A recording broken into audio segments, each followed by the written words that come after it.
Thank you for listening to the interview. You will find more in-depth conversations on the interview wherever you get your BBC podcasts, including episodes with the UN Secretary General Antonio Guterres, former Israeli hostage Keith Siegel, and the author Maggie O'Farrell. Until the next time, bye for now.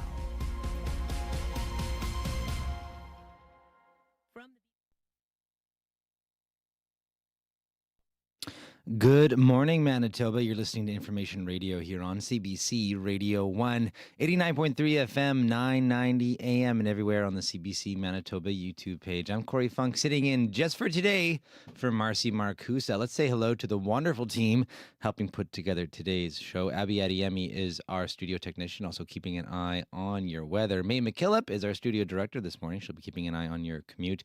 And Darren Morash is our YouTube producer this morning, keeping an eye on, well, your YouTube. Let's also say hello and good morning to Heather Wells, who is in with a look at news headlines. Good morning. Well, starting today, Winnipeg police are again cracking down on open drug use in the city's core, but they say it'll be different from their 10-day enforcement blitz in June because outreach workers from 11 organizations are going to boost the police presence. Now, that's a relief to some businesses downtown. Brendan Galley at the restaurant Public Domain says the public drug use outside his restaurant has spiked, with staff having to deal with vandalism, aggressive behavior, and upwards of 7 overdoses a night. Now, not everyone supports this latest police crackdown. At the University of Manitoba, criminology professor Tandeep Sidhu says it is a way to address public criticism, but won't make the initiative much better. We'll hear more coming up in our next local news at 6:30. Thank you very much, Heather. Thank you. And stay tuned. After 8 o'clock, we're going to have two leaders of two local outreach organizations with very different views as well on that crackdown and what they think the impacts of that will be. So stay tuned for that conversation coming up after 8 o'clock. But coming up this next hour on Information Radio, from tracking screens to measuring performance, companies are finding new ways to understand how work gets done. And we're going to hear what that means for employee privacy. Also, e-bikes and e-scooters are hotter than ever, but fire officials are sounding the alarm about the risk of fire from the batteries that power them. We're going to hear more about why these fires are happening and what people can do to stay safe. We're also going to hear about a new Asian supermarket owned by Loblaws that's coming to Polo Park Mall. We're going to hear a food reporter's assessment of the grocery store chain as a choice for expansion. Stay tuned. That's all coming up here on Information Radio. We'll be back after a World Report.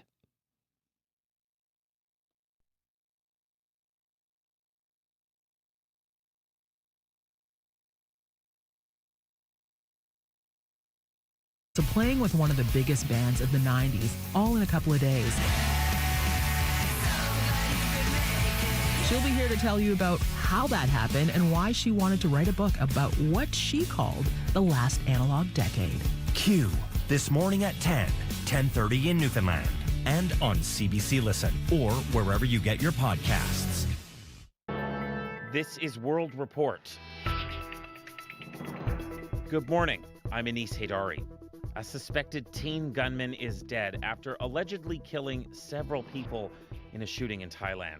Police say the suspect fatally shot his grandparents at home before shooting several more people inside a school and then killing himself. Students at the school describe fleeing from room to room in search of cover. This student says children were moving from one building to another to hide. Police say the suspected shooter fired 26 bullets and had more ammunition on him. This volunteer emergency responder from a local organization describes the chaos he saw. He says he saw students with injuries in the back, chest, and arms. At least 15 people are wounded. This is Thailand's worst mass killing since 2022.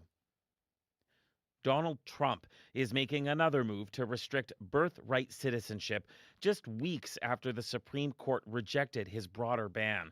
The U.S. president signed 2 new executive orders targeting what the White House calls birth tourism by foreign mothers. Journalist Steve Futterman is tracking the story in Los Angeles.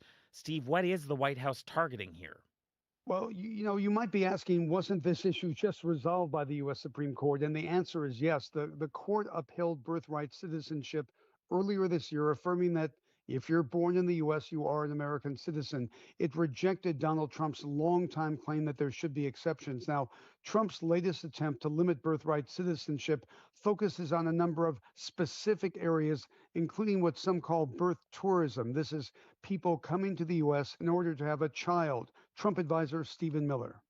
The idea that people come here pretending to be a tourist, pretending to be a visitor, saying they want to go to Disneyland, they want to go visit a monument or go to a national park, but the real reason they're here is to have a child, to make that child an automatic citizen, leave our country, and then have a U.S. citizen child. Donald Trump's been claiming without proof that there are hundreds of thousands of cases like that each year. But again, this basic issue was brought up before the Supreme Court in these arguments earlier this year, and the court rejected them. Executive orders aren't laws, though. So what weight does this new measure actually hold? Well, nothing right now. What the White House is trying to do is to streamline the argument. The White House believes the justices in their rulings may have identified some cracks that they can use to make a more focused argument. Other areas where the administration is focusing on are instances where children are born to people in the U.S. with diplomatic status, also children born to people who are considered alien enemies of the U.S.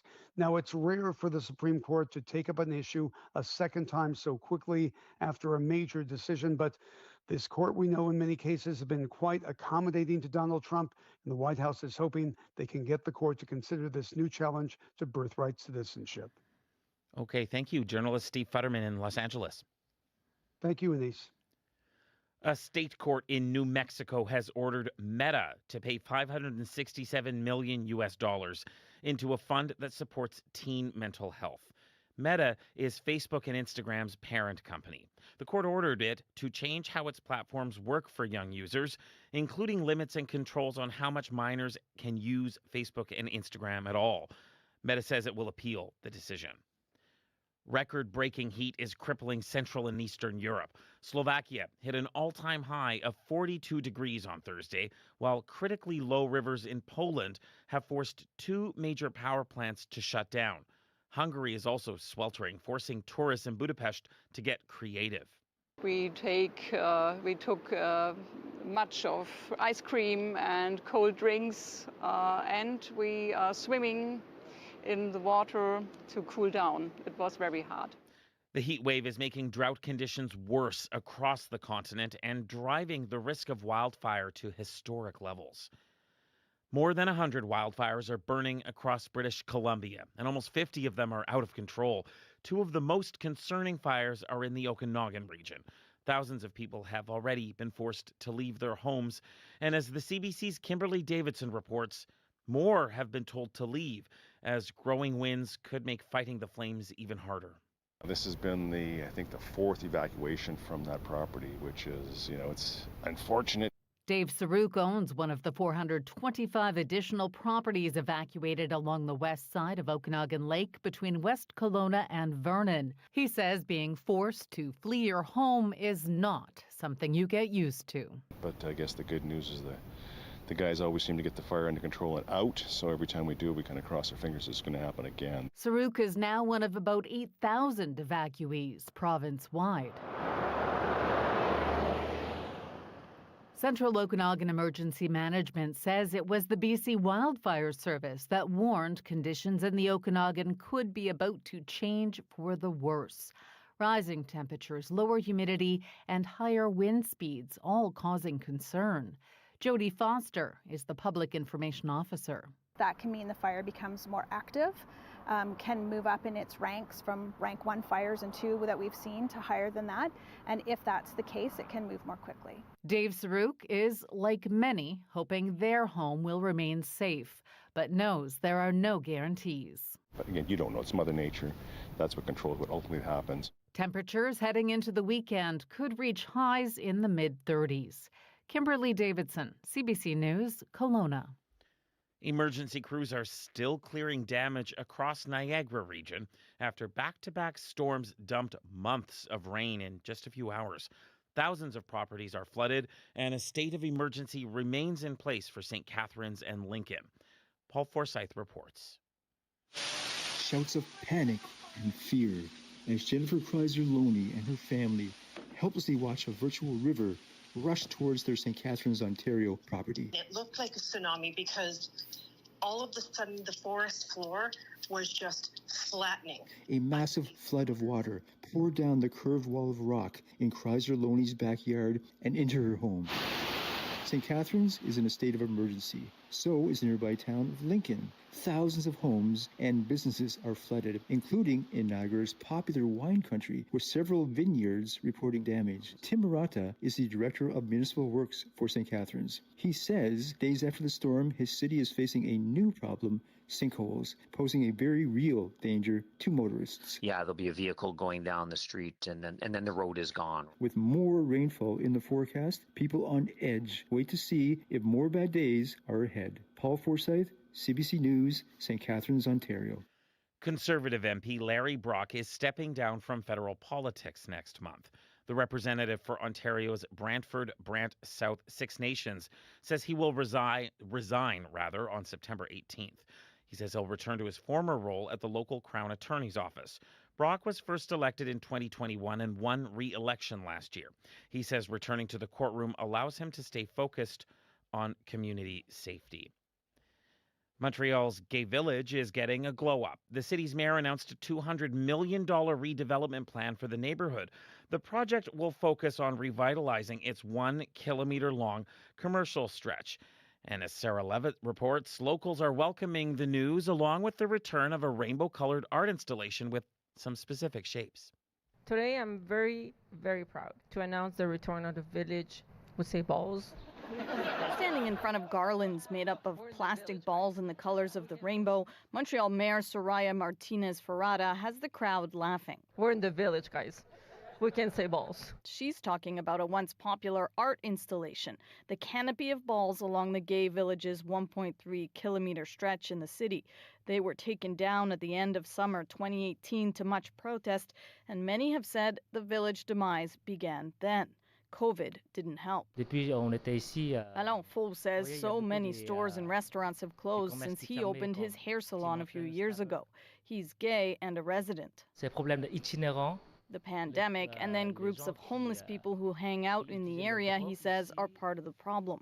The city plans to repave the street, adding trees, benches, and better lighting to make the area more appealing. The work, estimated to cost more than $200 million, will go on until 2030. Bakery owner Régis Ménétré says he doesn't love that there'll be construction for 3 years, but says something needs to be done. Ménétré, who also lives nearby, says it's embarrassing to be in a major Canadian city with a gay village in such a sorry state.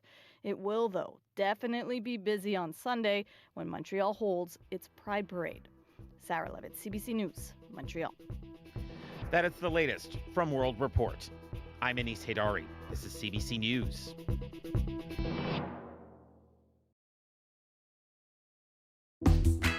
Good morning, Manitoba. You're listening to Information Radio here on CBC Radio 1, 89.3 FM, 990 AM, and everywhere on the CBC Manitoba YouTube page. I'm Corey Funk, in for Marcy Marcusa.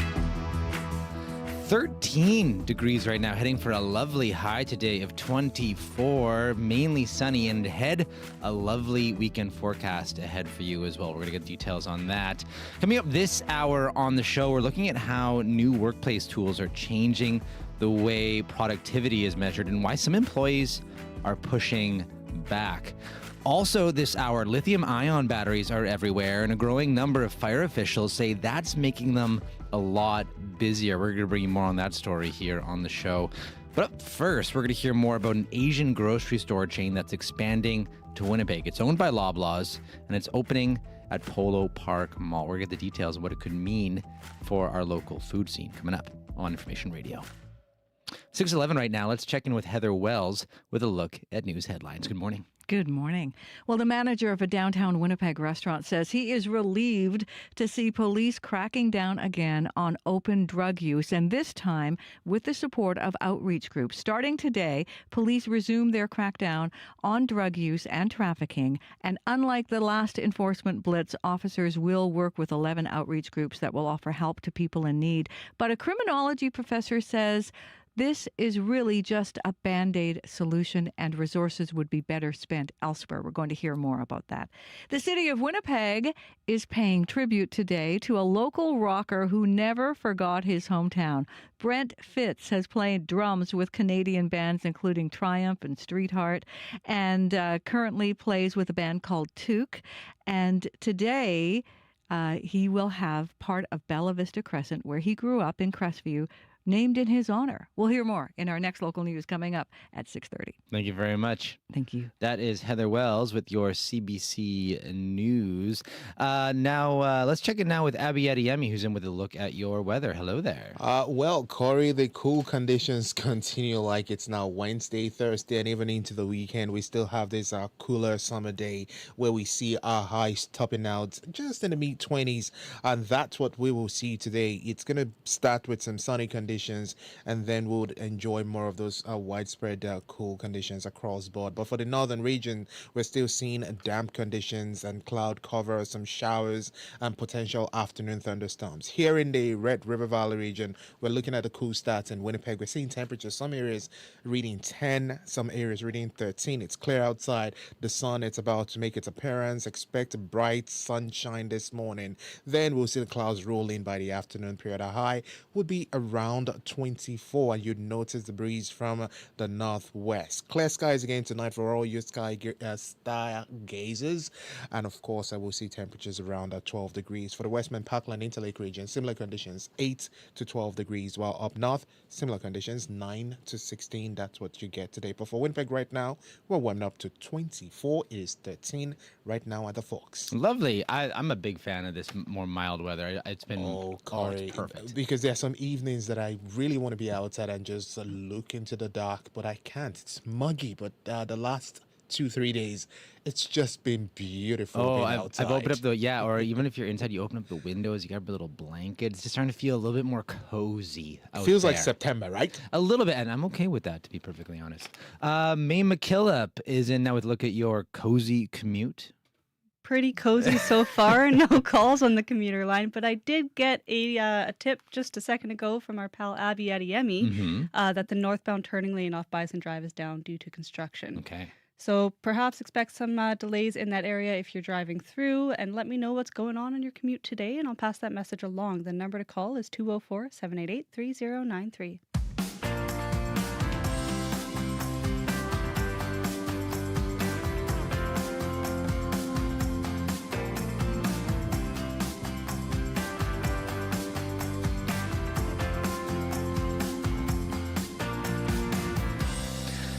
Well, it's being touted as Canada's largest Asian grocery store chain, and now it's coming to Winnipeg. T&T Supermarkets announced yesterday, that it will be opening its first Manitoba location in Polo Park. The chain is owned by Loblaws, and it's had success in BC, Alberta, Ontario, and Quebec. So what will this expansion of T&T in Winnipeg mean? Well, yesterday, CBC's Julie Buckingham spoke to Corey Mintz. He's a food reporter and hospitality consultant. Sure, T&T's it's a national chain. It started in BC. It's spread across Canada, and their focus is on Asian ingredients. They're a good store. They've always got a not just a good selection of a broad pan-Asian series of ingredients, but they've always had a really good seafood department. They got bought by Loblaws almost 20 years ago, I think 2009. So they're part of that, they're part of the big three, Loblaws, Metro, and Sobeys, which together controls 75% of the Canadian supermarket share. For folks that don't know, what is it about this chain, this store, that makes it so popular in other places like Toronto? They're a quality brand. I think they built up a reputation by having a nice store, often kind of bridging that.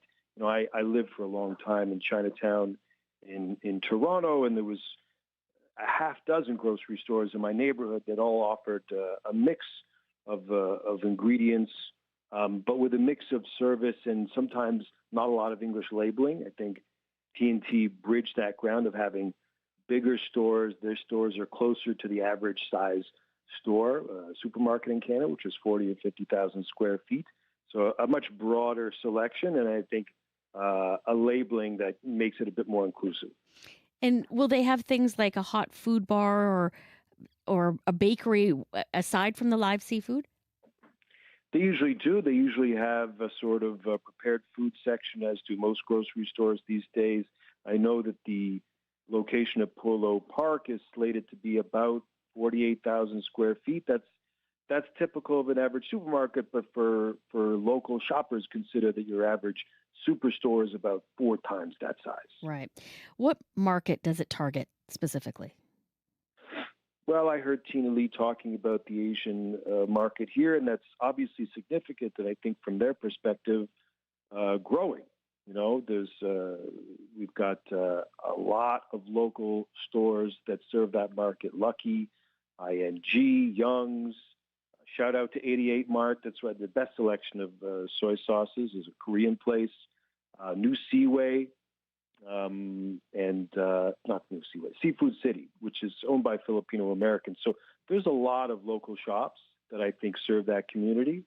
And I think they're seeing that growth, seeing expansion. You know, Manitoba has 10% of the population is Filipino.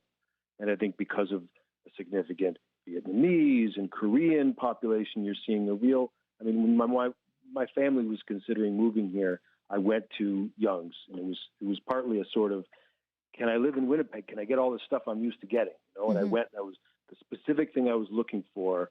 I went and I found 3 different options at Young's, and I thought there's no ingredient you can't get here. So I don't see that T&T is serving a community that doesn't have options. I think they're seeing an opportunity of growth in a segment of the grocery shopper in the local market. What could this do to some of the smaller stores that you mentioned?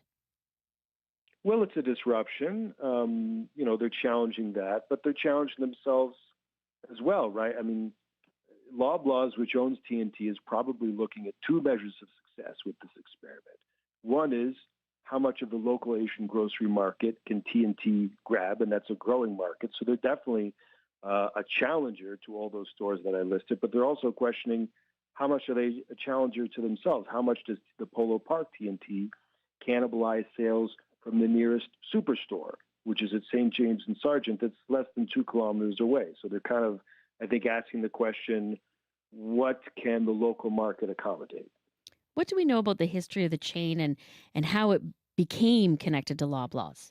Well, they were founded in the early 90s in Vancouver, and they spread. I remember when they opened in Ontario, they certainly gobbled up a lot of attention there and secured a lot of loyal shoppers. I was partial to their pickled pig's ears, which is in their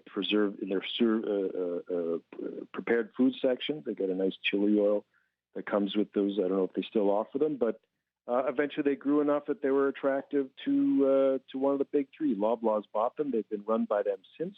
I don't know what changes Loblaws has made to them, but obviously it was desirable to Cadillac Fairview, which owns and operates the Polo Park Mall. I mean, it's going to take up a significant chunk of real estate there, so it was obviously an attractive deal for both parties. And, you know, times have changed in malls, and we used to see large grocery chains in malls, and then they sort of started moving away from that. So what was your reaction to hearing that T&T was opening in Winnipeg and inside CF Polo Park? Well, I'm a young man. I'm barely 51, so I don't remember. I'm just a kid. I don't remember a lot of grocery stores in malls. It seems rather uncommon, but it makes sense in certain communities. I mean, these businesses at scale kind of look at the country like a big map, and they're just seeing like where are the biggest gaps in between the highest density. So they're seeing a potential here, but I think there's probably something to the relationship between Cadillac Fairview and T&T/Loblaws. They've opened in a couple other Cadillac Fairview places, so perhaps this has more to do with Polo Park looking to renovate, expand, do something with that corner of the mall. and perhaps incentivizing. I know there was certainly a big chase to find a downtown food retail operator in Winnipeg, which has resulted in Red River Co-op, Manitoba-owned grocery store. They're going to be opening up in the redeveloped Portage Place. So there's a lot of competition to provide that sort of amenity for a community. In this case, Polo Park there's certainly residential areas around there, but there's a Save On Foods across the street. I don't know that this is filling a gap in a food desert. That is Corey Mintz. He's a food reporter and hospitality consultant. He was speaking with guest host Julie Buckingham yesterday on Up to Speed. Manitoba may have a reputation for being cold and flat, but our podcast isn't. I'm Marcy Marcusa, the warmest host on the prairies. Even when my podcast, This is Manitoba, is exploring some challenging issues. I'm never flat when it comes to holding our leaders to account. Some of those interviews have been called spicy. If you care about this province, check out This is Manitoba, with new episodes dropping every Wednesday. 6:22 right now. You're listening to Information Radio here on CBC Radio 1. Well, fire departments across Canada are sounding the alarm about a rise in lithium-ion battery fires. The batteries are found in many everyday products, from scooters to drones, laptops, phones. And earlier this week, Toronto Fire Chief Jim Jessup warned that the city is seeing more of these fires. They can spread quickly, produce dangerous smoke, and create new safety challenges for crews responding to them. We've had these batteries actually explode while firefighters have been extinguishing fires, and batteries literally turning into projectiles while the firefighters are inside. So for more on this, we're joined by Paul Boissonneau. He's the secretary for the Canadian Association of Fire Chiefs Board of Directors and fire chief of Oakville, Ontario. Good morning. Good morning. Thanks for having me, Corey. So what does a lithium-ion battery fire look like? Well, these lithium-ion battery fires, they're not easily extinguished by regular or traditional fire suppression techniques. They require an extreme amount of large volumes of water with extended cooling, safe zones, containment, and monitoring. And once these lithium-ion batteries enter into thermal runaway, they can rapidly intensify in heat. They spread fire very, very quickly. They trigger explosions, as you heard from Chief Jessup, and they have projectile ejections. And they create a high risk of reignition as well, because after the initial suppression techniques are done, and often firefighters think their job has been completed, the fire is no longer prevalent. If they remain in place, they can often reignite, which often creates some additional challenges. So once the fire is extinguished, they have to be removed, taken out of the structure or whatever area they're in, and put into a safe area so that they can be monitored and or contained in containers or by containment companies.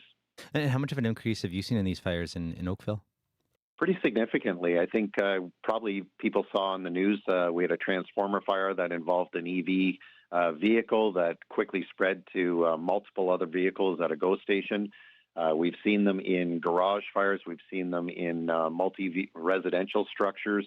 And I think the uniqueness as well is there are those lithium-ion battery fires that originate from the product, but then there's also the other fires that start by other means that then encompass lithium-ion batteries as part of the devastation of fire. And that, again, rapidly intensifies heat and causes significant safety challenges for our firefighters, because once those enter into thermal runaway, they burn hotter and faster than much of the other fires. And again, they become safety hazards for projectiles and explosions. And you mentioned, so sometimes it's just that these lithium-ion batteries are just caught in a fire, and it just makes things worse. But how often is it that the battery itself is actually the thing starting the fire? That number is increasing.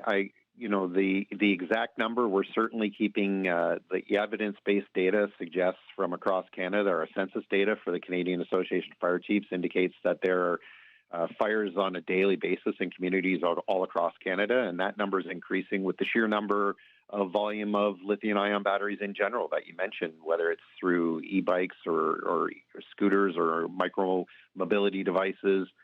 tools in garages, lawnmowers, you name it, laptops, phones. And the other piece to it is, of course, the manufacturer recommendations for the chargers and or units that are supplied with these when originally purchased. Oftentimes, people replace them with aftermarket charging suppliers that might be less in cost, but not recognized through the same regulatory status for charging systems, and that can pose some significant problems as well. Is that the main thing that's causing these fires to erupt from these batteries? Is these aftermarket chargers, or what's causing them to combust in the first place?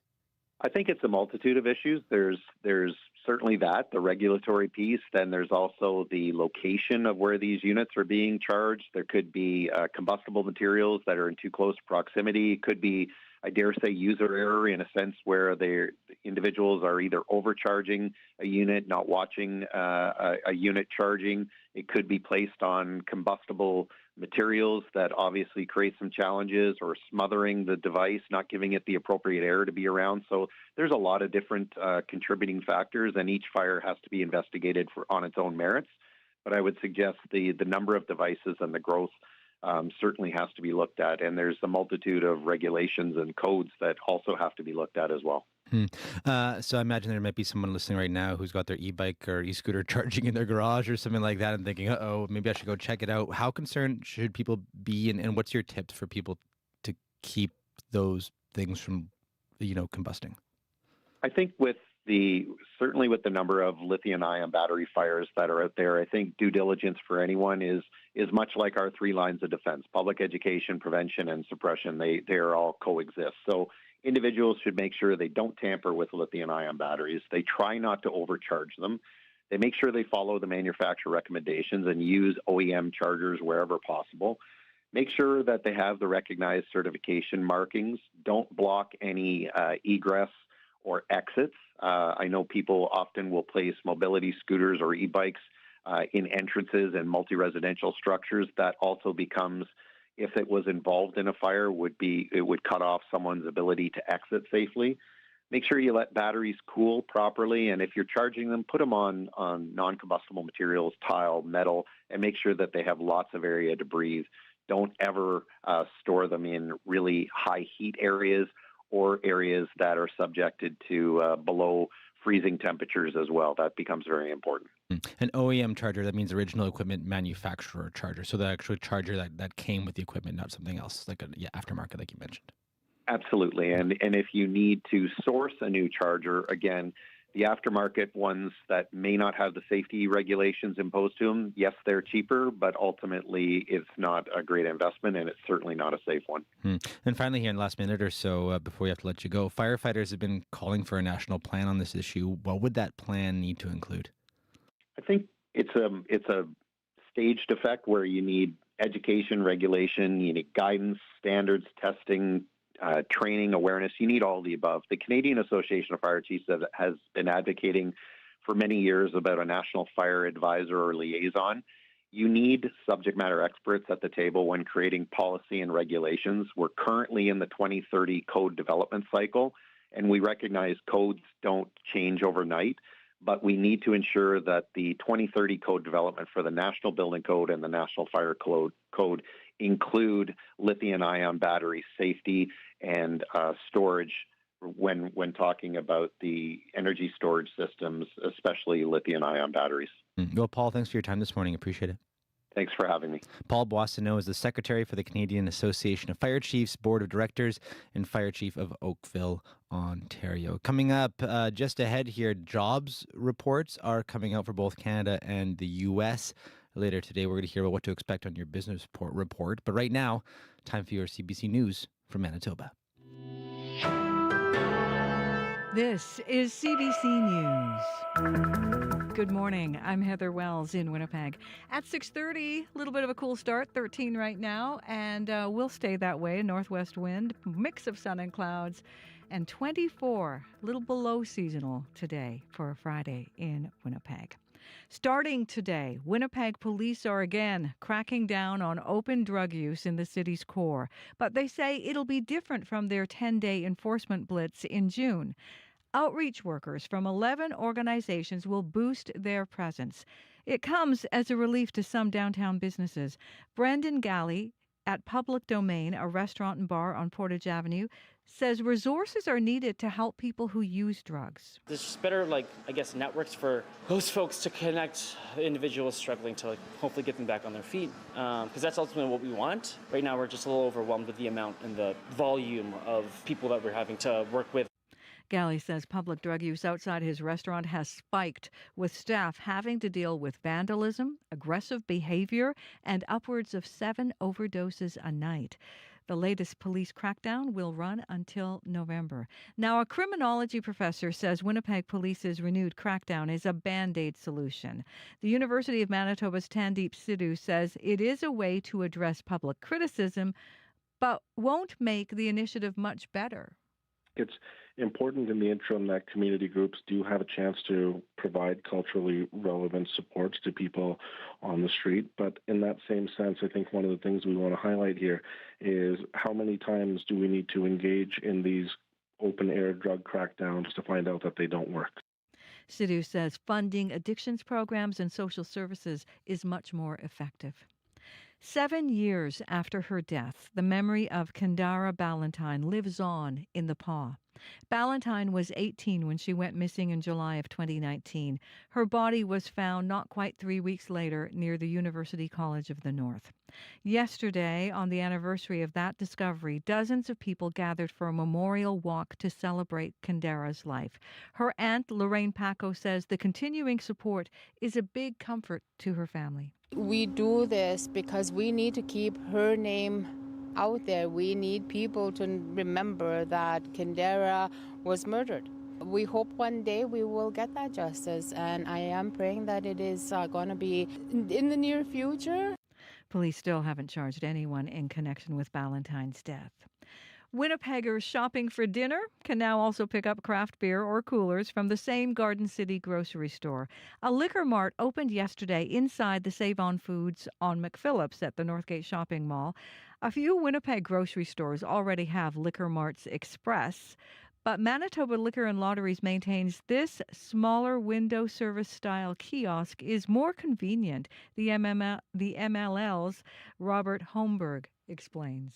One of our Liquor Mart Expresses, you basically have to take your groceries into the store. This gives that customer that seamless opportunity to purchase while they're actually shopping for their other products, so that they can kind of stop midway and say, hey, I picked up this great pack of meat and I want a nice bottle to go with it. Customers order by stopping at a window and putting in an order, which a Liquor Mart employee then fetches from the store. A Winnipeg drummer whose career has taken him around the world will receive a special honor today from his hometown.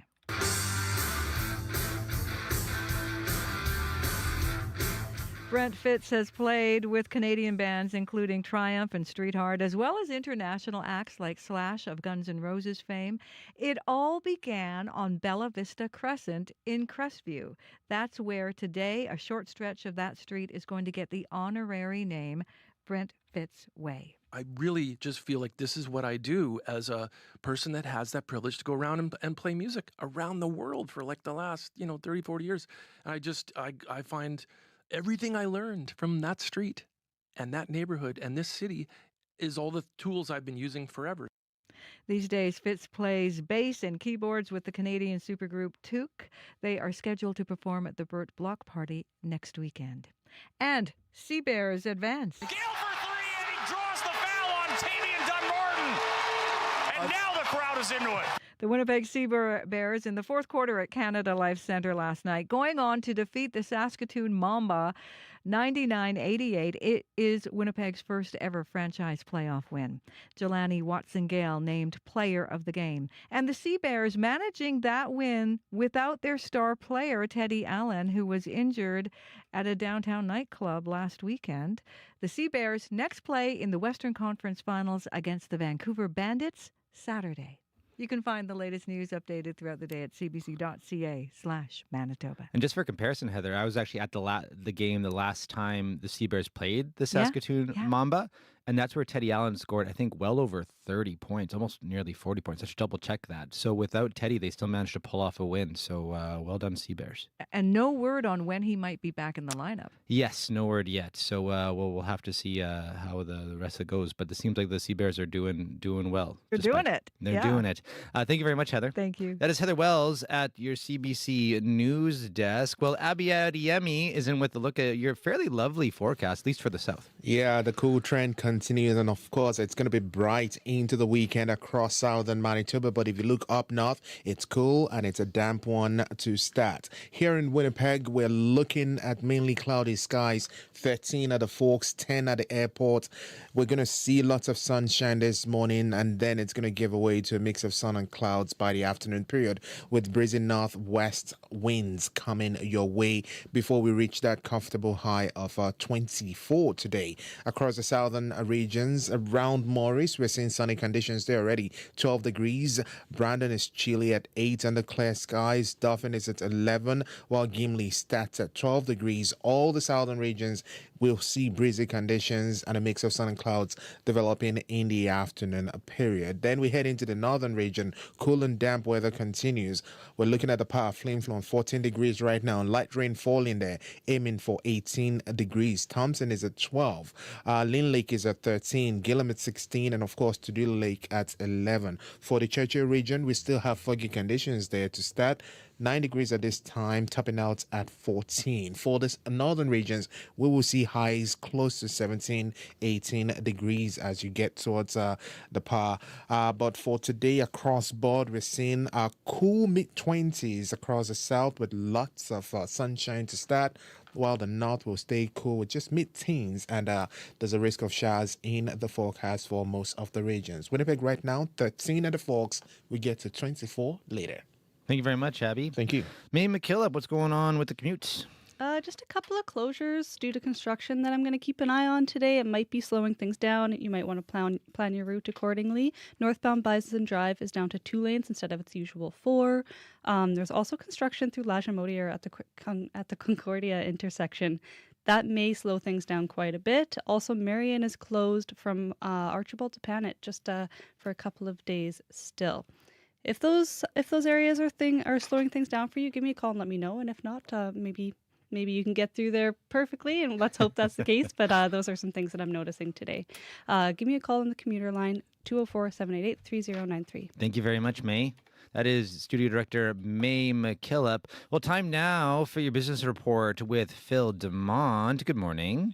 Morning, Corey. So jobs reports are coming out for both Canada and the U.S. later today. What are we expecting? Well, for the July numbers, not a lot, to be honest, but it's more the trend of where both job markets are headed. Startup here, economists predicting job gains in July, anywhere from 5,000 to 15,000 jobs, both, kind of middling at best. More important, though, is whether Canada can post positive job gains at all. Our economy has been shaken by the trade tensions with the U.S. over the past year and a half. As a result, GDP in the first quarter was flat. Second quarter, more than 3% looks like the gain. So all of a sudden, the arrow is going up for the economy. Now, those economic gains haven't really translated so far into more jobs. Since December, Canada's lost jobs, although albeit slightly, but the arrow is slightly negative. In the U.S., weirdly, the situation is even murkier. Economists predicting a gain, maybe 80,000 jobs in the month. Sounds like a lot, but it's less than the average job gain over the past few months. We're still, if you do the math, because I did it, I've got 1 million fewer Americans employed in June versus the end of December last year. The American economy appears to be slowing. It grew about 2.1% in the first quarter. Now it's about 1.5% in the second quarter. So the problem becomes, in Canada, you want to see any positive job number because the economy seems to be improving. In the U.S., it's still growing, but it seems to be growing at a slower rate. And they're not producing jobs on the level you kind of thought they would. Last 3 months haven't been bad, but overall it's been a bit weak since Trump came back to power. So the July report probably will shed some light on which direction either economy is headed in, because right now it's a little kind of confusing. Also, though, what's kind of interesting, Canada all of a sudden started importing a lot of computers. So does this mean we're starting to get into the AI arms race? Possibly. Statistics Canada reporting that the country imported $3 billion worth of computers and peripherals, things like servers and processors, stuff you use in an AI data center. Almost double what we imported June 2025. Economists noted that buying this gear in and of itself doesn't boost the economy, but it could be a sign that we are, yes, getting into the AI data center world. Currently, there are about 100 of these under construction or on the planning stages across the country. But, Corey, if the American experience any indication, a lot of them want to get off the drawing board. U.S. is ground zero for the construction of AI data centers. Was all the talk, let's say 6 months ago, about 4,000 potential centers on the books, 900 currently getting built, but more proposals drawing more criticism from residents in those communities. More than 70% of Americans oppose a new data center in their city or town. They're worried about the centers taking too much water up and stressing the power grid, the local power grid. But opposition to this type of technology isn't that new to me. But complaining about it and getting your way, basically, that's new. Goldman Sachs estimates they got a series of these projects set to be finished originally by 2028. Goldman Sachs estimates only about half of those projects will actually be finished in that time frame. The rest are getting delayed either because of cost issues or because of voter unrest issues, and midterms are coming up. The problem there becomes, as you delay, the construction costs keep going up, any delay makes your center uneconomic. So more and more of these centers, as time goes on, might become less economic and more untenable. And finally here, why are some European countries blowing up riverbeds? I know it sounds weird, but it's kind of climate change. A couple of years ago, the falling level of major European rivers was a big issue. Well, with the summer's unprecedented heat wave on the continent, river levels, growing problem once again. Much of Europe enduring record temperatures higher than 40 degrees. So this week, the depth of the Rhine River was at its lowest level since records began back in 1880. Danube at an all-time record low. This has led to disruptions in the European river cruising industry, where you go down and you drink wine and go off to some cheese castle. It's about a $6 billion industry Canadian in Europe, though, and they're having to have ships not be able to go down these rivers because the level's too low. But more importantly, it's important for crucial infrastructure like nuclear power plants. So recently, the Romanian military conducted a controlled riverbed explosion on the Danube's Bala Canal. The goal to redirect water flow from these rivers to nuclear plants in France, Hungary, and Romania. They're not getting enough water, and you use water to cool down the nuclear cores, and that's obviously kind of an issue. So it's not just the fact that, hey, you can't get through the river, because I've known of people last time around, they would try to go through on the river cruises, and they had to kind of get out because they had to kind of move the boat some other way past a bridge because couldn't get. Yeah, it was really bad, and so this time around, they're actually worried about things like nuclear power plants. Wow. And these European cheese castles, never heard of these before. So, castle with cheese. Let's not cheese castle. Come on, Corey. Come on. Well, have yourself a lovely weekend there, Phil. Same to you. That is Phil DeMont at your CBC News Desk.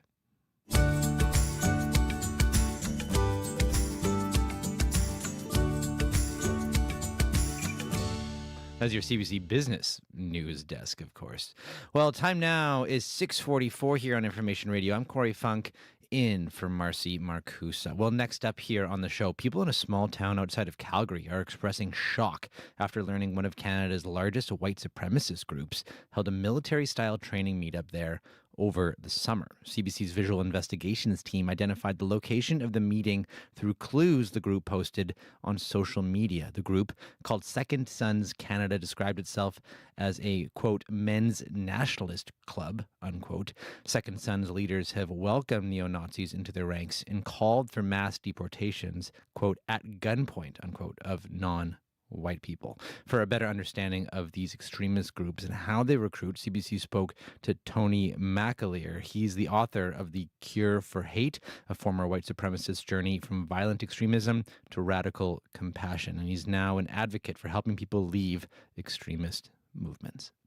You know, one of the ways in which they attract young men who are seeking belonging, camaraderie, you know, in this age where we're so connected, yet we're so lonely at the same time.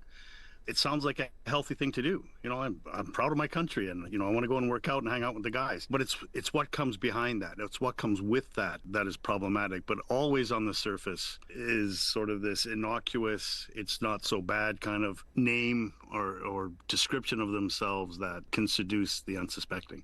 Research has shown us that ideology is not the primary reason people join, and it sounds counterintuitive. The reason I joined is I got acceptance when I felt unlovable, I got attention when I felt invisible, and I got power when I felt totally weak. And the ideology is the pill we swallow in order to get those deeper needs met. When I was at Life After Hate, I got a letter from a mother, and she was worried about her son. He was 18 years old. He was spending 5 hours a night up in his room, and he'd found this group of white nationalists, or I'd say they found him. And this kid was really bright, neurodivergent, really smart, but socially awkward. And she told me the story. She said, what terrifies me the most is they've accepted and embraced my son in a way that no one has in his entire life. When he was 12 and his grade 7 birthday, he invited the entire class to come to his birthday. Not one kid showed up. And that sets the seeds for that craving for belonging and attention that, that kid would believe the earth was flat if that's what it took to find community. As a society, it's very important that we call people out, and we're pretty good at calling people out in this society, but we've forgotten how to call people in. And I think it's important that we sort of go back to these are human beings, right? And it doesn't excuse their behavior, but we're not going to be able to shame them into leaving. We're not going to be able to threaten them into leaving. Those tactics don't work. And at Life After Hate, where we helped in the time I was there, 700 people leave hate groups behind. We called them in, and it's how we interact. If we enter the interaction with a troubled youth or a troubled young man, pointing the finger and blaming and shaming and that kind of thing, they're just gonna shut down. We need to learn to listen. Listening doesn't mean we accept the behavior, the beliefs. Listening doesn't mean that we give up any of our own values in the process, but we've lost the ability to listen to one another. And when we can express ourselves and be vulnerable in a place without judgment, that's where the walls come down. That's when people sort of break down and have breakthroughs and come out of this kind of thing. It's not by berating them and telling them that they're wrong, and it's not by trying to change the ideas in their head, because the ideas in their head aren't the problem. It's the pain in their heart that is. That was Tony McAleer, author and co-founder of the nonprofit Life After Hate, which helps individuals leave white supremacy behind and educates communities, law enforcement, and governments. Well, time now, 6:48 here on Information Radio. It is Friday, and I'm Corey Funk in for Marcy Marcusa. Still ahead, we're going to talk a little bit about some workplace monitoring trends and how employees feel about having their productivity monitored and what that could mean for employee privacy. But we've got a little bit of time for some music ahead of that. Ontario singer-songwriter Billian has just released a new EP, and here's a track called Looking for You.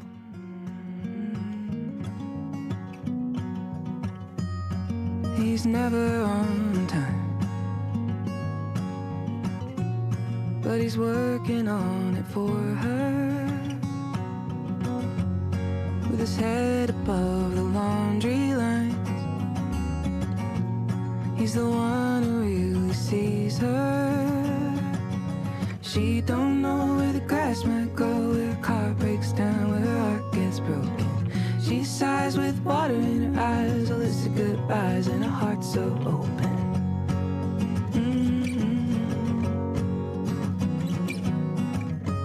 There's a man in Laurel Canyon. She was only passing through. He's still writing songs about her. Just an empath in a Subaru. She don't know where the grass might grow, where a car breaks down, where her heart gets broken. She sighs with water in her eyes, a list of goodbyes, and her heart so open. She don't know where the grass might grow, where a car breaks down, where her heart gets broken. She strays from people who change with a list of goodbyes. Okay.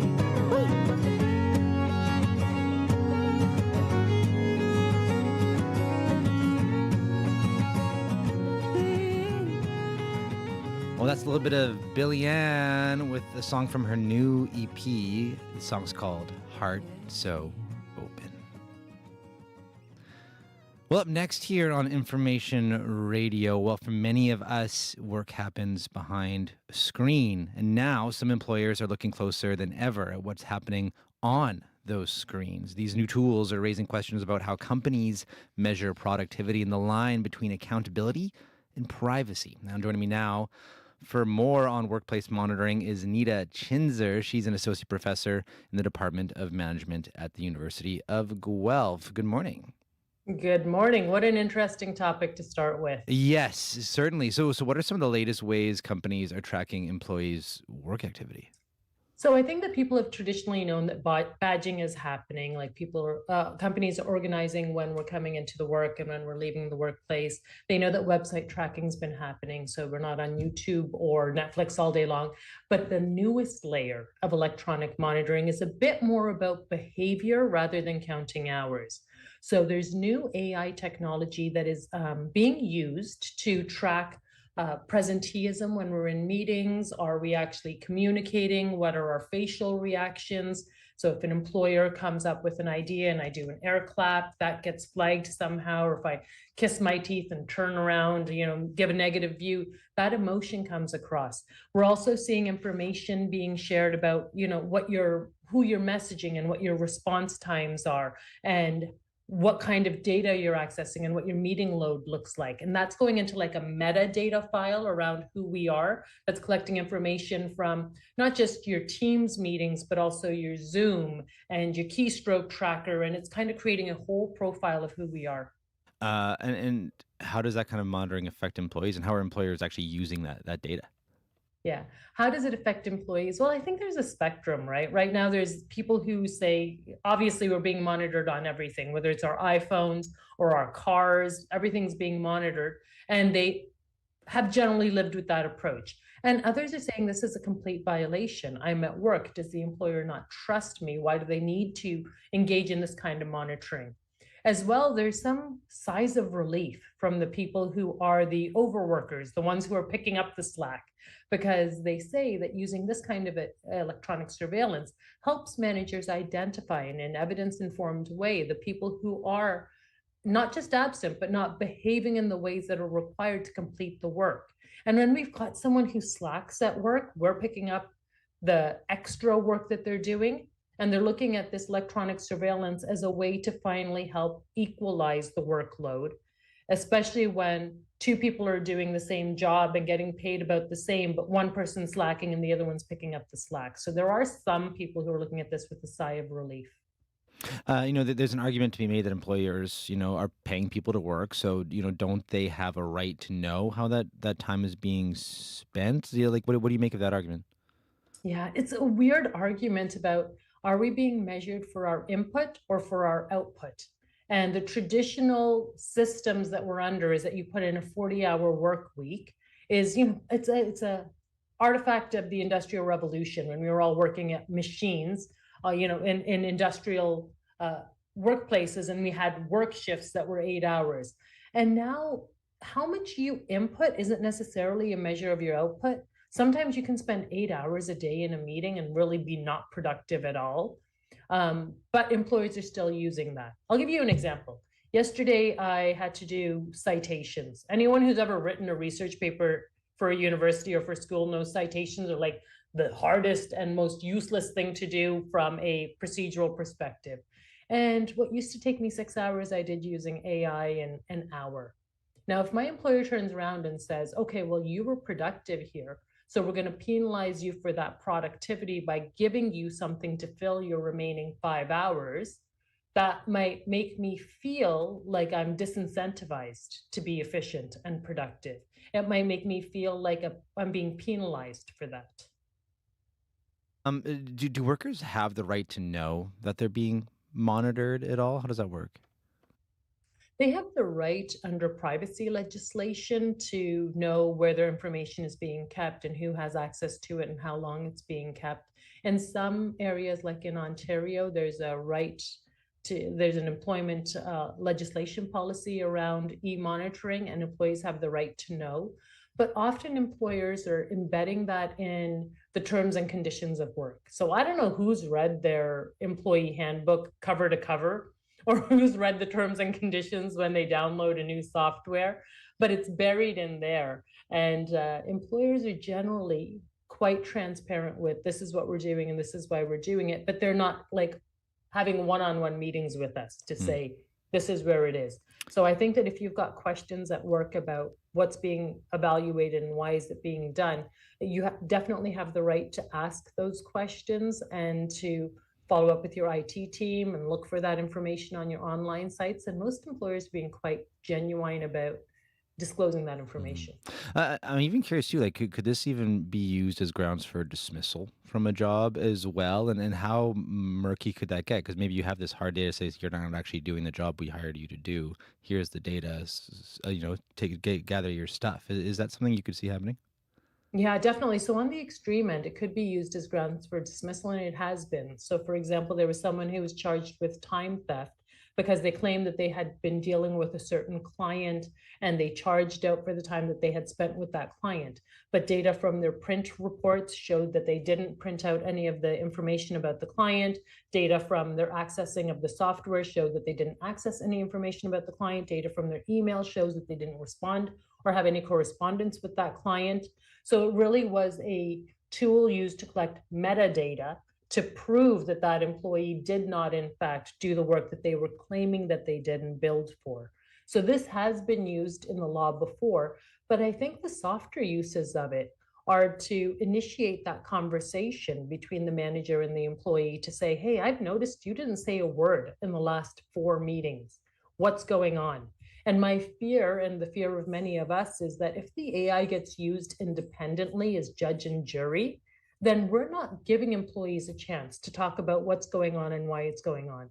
Let's talk about the example of an employee who didn't say a word in the last 4 meetings.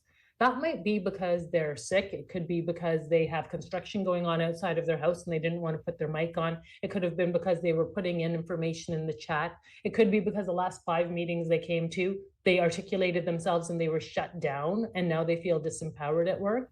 So I'm really careful that the e-monitoring doesn't artificially and unilaterally replace the work that managers should be doing. And listening can be work too, I guess, as well, right? Which maybe AI does not pick up. So, well, Nita, we'll leave it there. Thank you so much for your time. Appreciate it. All right. Good luck. Nita Chinzer is an associate professor at the University of Guelph. Well, let's check in now with Heather Wells with a look at your news headlines. Good morning. Well, the manager of a downtown Winnipeg restaurant says he's relieved to see police cracking down again on open drug use, this time with support of outreach groups. Starting today, police resume that crackdown. But one criminology professor at the University of Manitoba calls this just a Band-Aid solution. And 7 years after her death, the memory of Kendara Ballantyne lives on in the Pas. She was 18 when she went missing in 2019. Yesterday, dozens of people gathered for a memorial walk to celebrate her life. I'll be back with more Manitoba news at 7:30. Thank you very much, Heather. Thanks. Still to come here on Information Radio, prices were up, but sales were down in the Manitoba housing market this July. We're going to hear more details on what this means for current and future home buyers and sellers. Stay tuned for that. I'm Corey Funk, in for Marcy Marcusa. We'll be back after World Report. Stay tuned.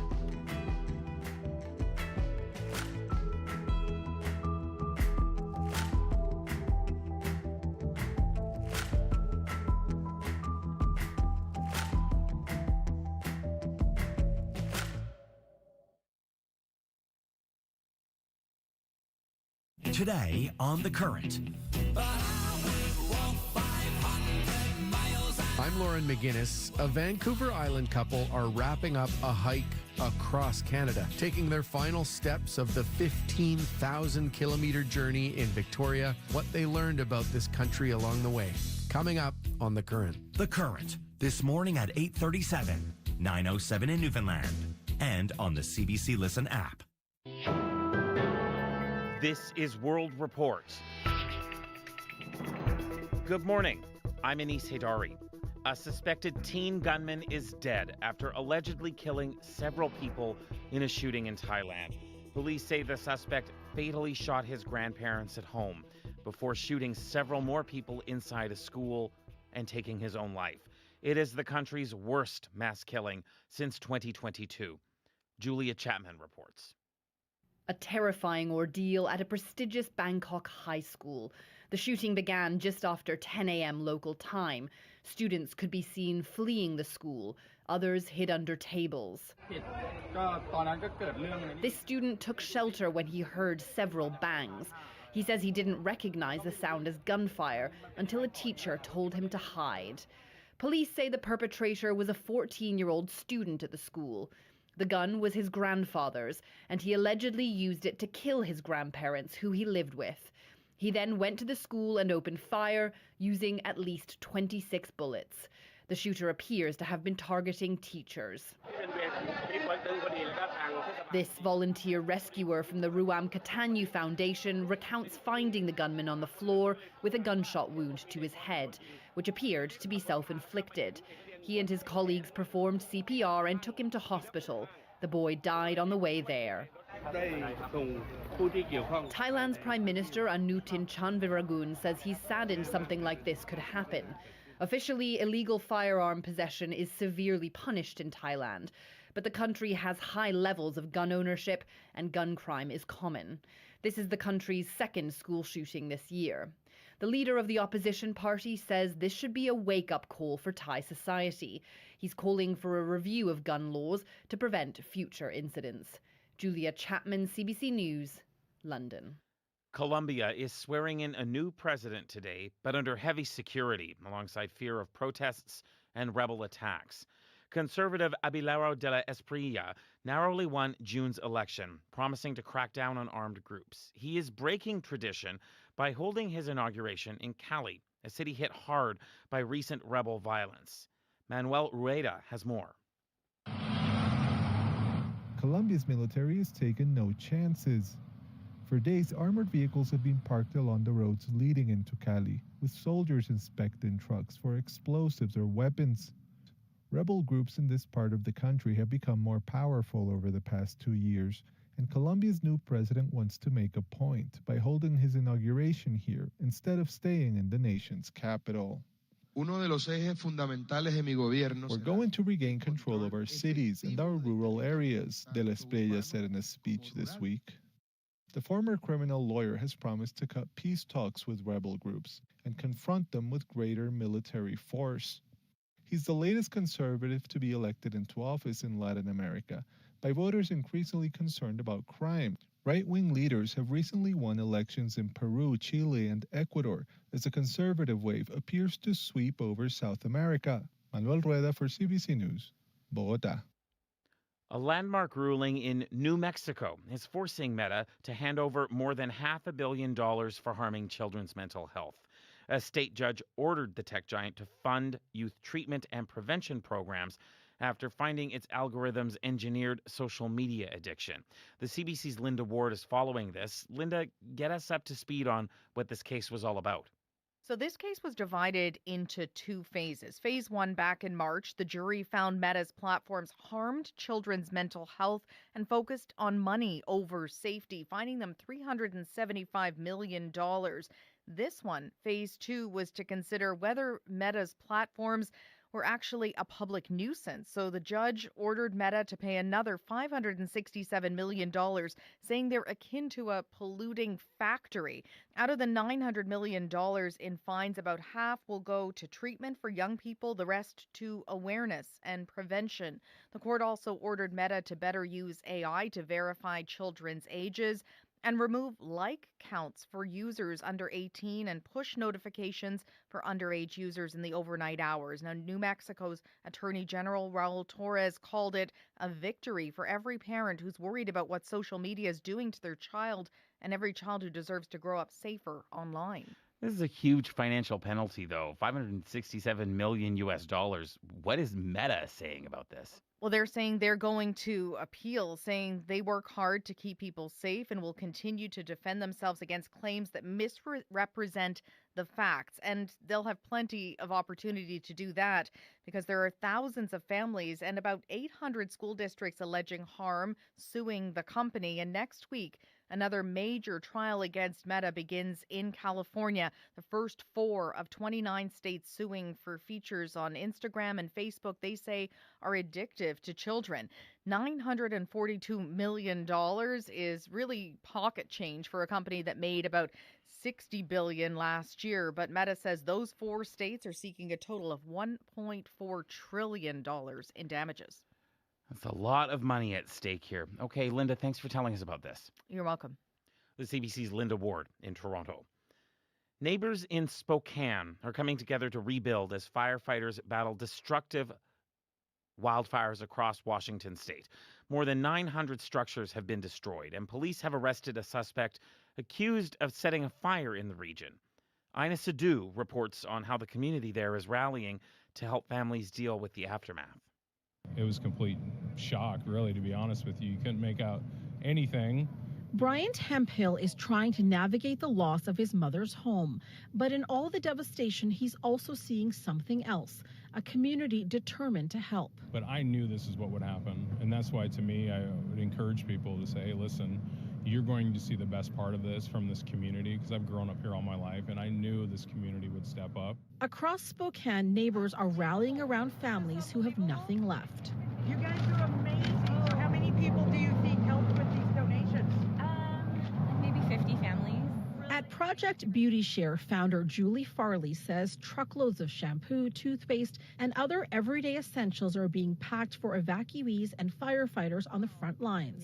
When you have lost your home and you have lost everything, we're all about dignity and about giving people hope and dignity. The support is spreading across the city. One coffee chain donating thousands in sales to relief efforts. And so we wanted to make sure that all of our wake-up call customers know that they're supported by us. Even though this is coffee, it's more of a community. More than 900 structures, mostly homes, are leveled. Now 1,500 firefighters remain on the front lines. Officials warn heat and gusty winds forecast over the next 2 days could change conditions quickly. Ina Sidhu, CBC News, Spokane, Washington. More than 100 wildfires are burning across British Columbia, and almost 50 of them are out of control. About 8,000 people across the province have fled their homes, including Dave Saruk, who lives in the Okanagan region. This has been the 4th evacuation from that property. The guys always seem to get the fire under control and out, so every time we do, we kind of cross our fingers. The BC fires could become more active and faster moving heading into the weekend as lower humidity, higher wind speeds, and temperatures into the mid-30s may worsen conditions. Montreal's Gay Village is getting a glow up. The city's mayor announced a $200 million redevelopment plan for the neighborhood. The project will focus on revitalizing its 1 kilometer-long commercial stretch. As Sarah Levitt reports, locals are welcoming the news, along with the return of a rainbow-colored art installation with some specific shapes. Today, I'm very, very proud to announce the return of the village with say balls.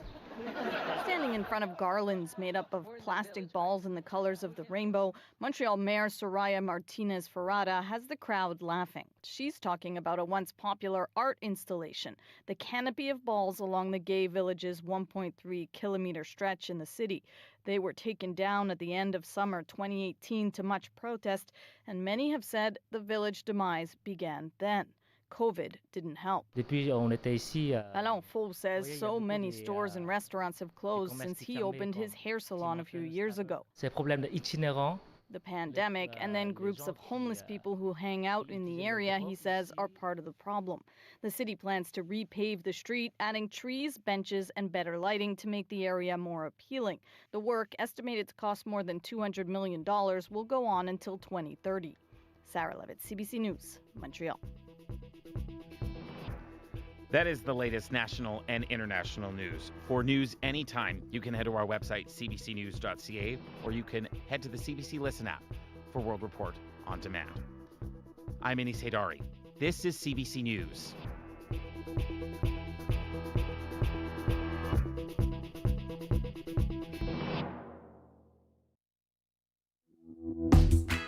Good morning, Manitoba. You're listening to Information Radio here on CBC Radio 1, 89.3 FM, 990 AM, and everywhere on the CBC Manitoba YouTube page. I'm Corey Funk, in for Marcy Marcusa.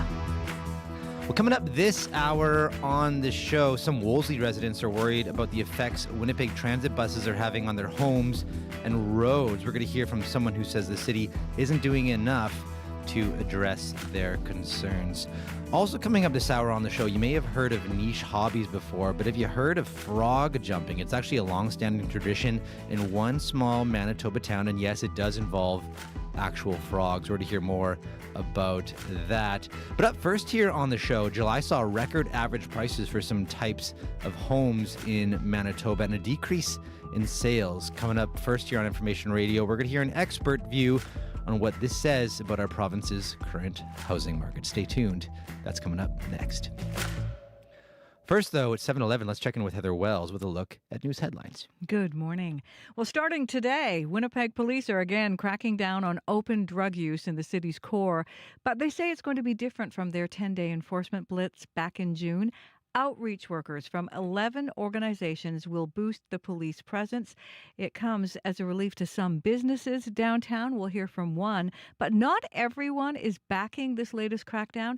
Kate Schoberg at Resource Assistance for Youth says sweeps are an inadequate response to the drug problem. She says money could be better directed to detox beds, low barrier clinics, and other supports. So we'll have all of those reactions to that story as well as other news from Manitoba coming up at 7:30. Thank you very much, Heather. Thank you. Kate Schoberg also joining us on air after 8 o'clock to talk more about her perspective on that. Let's check in now with Abby Adeyemi with a look at your fairly lovely forecast for southern Manitoba. Yeah, still looking at the conditions in southern Manitoba. We're really enjoying that cool, comfortable summer day start with highs climbing into the 24s, 25s as you get into the weekend. But up north, we're looking at cloud covers, some light showers in that part of the province. Here in Winnipeg, we're starting the day. We're seeing 11s to 13, depending on where you are. Sunny outside. Expect a mix of sun and clouds as you get into the afternoon. We warm up to 24 today, and across the Westman, Parkland, Interlake region, temperatures close to 13 at this time. Also enjoying sunny to partly cloudy skies with comfortable highs near 25 degrees. But in the northern region, we still see those foggy conditions in the Churchill area. Temperatures there 10 degrees at this time. Down south, it's sunny, beautiful outside, getting to the mid-20s, while up north, it's going to be more about the damp and cool conditions. Winnipeg, 13 right now, warming to 24. Thank you very much, Abby. Thank you. May, there's actually some traffic disruptions coming up this week on some pretty main thoroughfares. There are, starting tonight at 6 p.m. and running until Monday at 6 a.m. Kenniston Boulevard will be closed in both directions between Lindenwood Drive East and Rothwell Road. As well, southbound Lajamodiere Boulevard closed from Dugald Road to Marion Street. I also just got a note about northbound Edmonton Street closed between York and Broadway. That runs until August 25th. That's what I'm looking at so far, but no calls on the commuter line so far. So I'm taking that as good news. Hopefully things are moving quickly today. If not, give me a call. The number to call is 204-788-3093.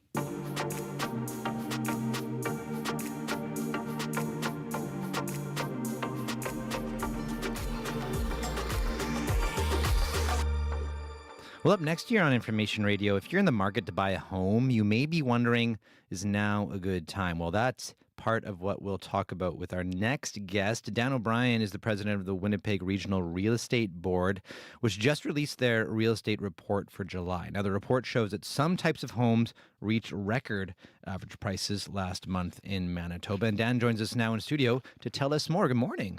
Hi, good morning, Corey. Thanks for having me. Thanks for joining us. So just help us understand the findings for the July real estate report. What's the biggest takeaway? Yeah, probably the biggest takeaway is that the Winnipeg region, our region, remains slow and steady as far as price increases go, very consistent. There was a few less unit sales over last year. I think we were down about 9%, but prices have continued to climb marginally every month. And what's driving this steady climb in prices? Yeah, it's demand. So overall there's more buyers out there than there are homes for sale. So often when a home hits the market, many buyers are looking. Buyers sometimes have a tough time because they've decided on a home that they believe is their future home, or certainly their home for the next number of years, and unfortunately another buyer decides the same thing. So sometimes, that can happen, and then they're back in the market looking again. And is that lower supply compared to the amount of buyers been the case for a while now, or is this a newer trend? It has been the case for a while, really since the beginning of COVID in 2020. So we're on really 7 years of not enough supply, you could say, or 6 years. What I would add to that is that it is better than last year. So in the month of July, we did see more listings available and more selection. So it's not bad.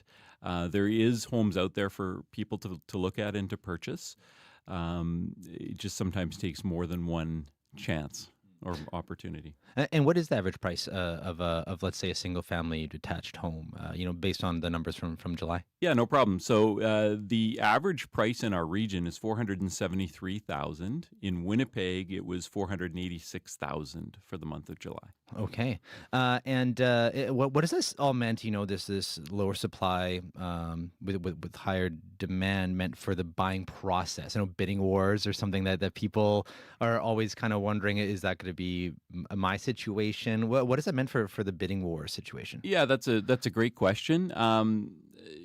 The multiple offer or bidding war situation can occur. It certainly does not happen on every property, and there are less offers per property now, so it's not, let's say, as crazy as a few years past. With that added selection, it splits up the buyers. Generally, you are able to look at more than one property in a neighborhood within that price range. So there is selection out there, but of course, demand over time will increase price. And what kind of properties are you seeing going for the big bidding wars versus ones that are just kind of, offers as received? Yeah, the most popular price range remains the $400,000 to $500,000 price range. About 24% of our sales in July occurred in that range, and $300,000 to $400,000, so the price range just below that, was also a popular range. Also, what's interesting, condo sales are actually down 21% from last July and down 12% from the 5-year average. So what are you hearing from home buyers regarding, condos? Is interest moving to other home types? Why are they not, selling the same? Yeah, that's a good question. I would be cautious to say that's only a measure of 1 month, so we should look at a longer period. But you are right. July of 2026, we did see a decrease in condo sales. It's important to note that the price is still there. And as a matter of fact, prices for condos, average price was up in July.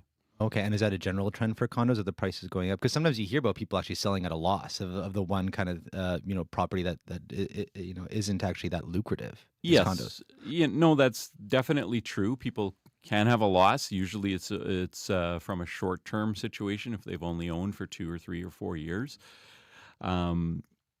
Beyond that, though, prices are steady and have increased slightly in condos. So, it really depends how long you've owned it. And what would you say to people thinking about buying a home right now, whether that is a condo or a single detached home, and hearing that prices have gone up? Is now a good time to buy, or is there a chance that maybe, things might cool down in the future? I know you don't have a crystal ball, obviously. But. I wish I did have a crystal ball. That would be amazing. A decision to purchase a home, whether it's a condo or a residential attached or detached home, really should be driven by people's situation. Is it a purchase because they're finished they're first time home buyers and they're finished their education? Now's the time to get out there and purchase. Is it a new job situation where they're making more income or needing to relocate to one side of the city or town that they live in? That should be driven, I think, really by that. As a matter of fact, if you look at price increases, we're on for residential detached, 17 of the last 19 months have had record or had increases over their previous year for that month. So it's really consistent. I wouldn't expect it to change anytime quickly. Okay, so if you buy a house, at least that chances are it will go up in value over time. Yes, there's a very good chance of that. Good to know. Well, Dan, we'll leave it there. Thank you so much for your time this morning. Appreciate it. Yeah, you bet. Thanks for having me. Dan O'Brien is the president of the Winnipeg Regional Real Estate Board. You know the voices that tell the story of our province. Now you can take them anywhere. From the essential start to your day on information radio to the conversations that define our lunch hour on Radio Noon and the pulse of the city on Up to Speed, your local connection is always within reach. Just open the CBC News app, tap the local drop-down, and hit play. Your favorite voices, your province, right in your pocket. Download the CBC News app today, your daily rhythm, live and local. 13 degrees right now at the Forks. Just heading for a lovely high today of 24. And that's really what the weather's going to look like now for the next few days, actually. High of 22 on Saturday with some increasing cloudiness here in Winnipeg. And then Sunday, a high of 25 and sunny. So lovely weekend ahead. Well, up next here on the show, a very old Canadian band is out with some new music. The Bare Naked Ladies is back with a new single, and this song is about, well, the passing of time. It's called Careful, or For D, here on CBC Radio 1. How was I to know that I would not let go of everything I swore I'd never be? I made myself a life, changed my tiger stripes, but the lake is not the same thing as the sea. The sea is filled with salt, and the wounds are all your fault. You read the book, you even wrote the song, but you're still wrong. When I was younger, I was bold, but if you're careful, you get old. And you might not have enough tread on the tire. So if it's slippery, slow it down. And if it's too high, go around. Before you shut it down, put out your fire, so it won't burn the ones you love when you don't feel good enough. I know it's tough to let somebody down, but you don't owe them. 55 came fast, in fact it blew right past. I don't know how time works anymore. When you do the thing you love, it's hard to get enough, and you're always leaving someone at the door. They're happy for the show, and they try to let you know, even though it's a golden road you're on, you're still gone. So show them what you're worth. You've known it since your birth. There's not enough gold here on earth that I'd trade for the hearse. You would not be the first to tell me I'm the worst, but you don't know me.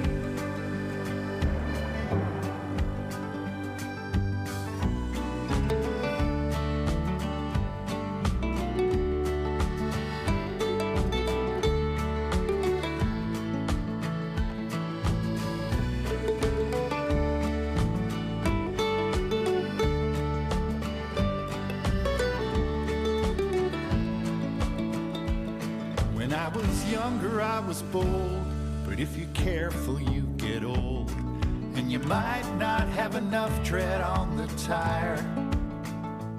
So if it's slippery, slow it down, and if it's too high, go around.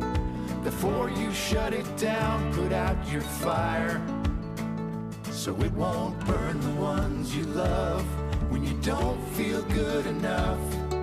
I know it's tough to let somebody down, but you don't owe them.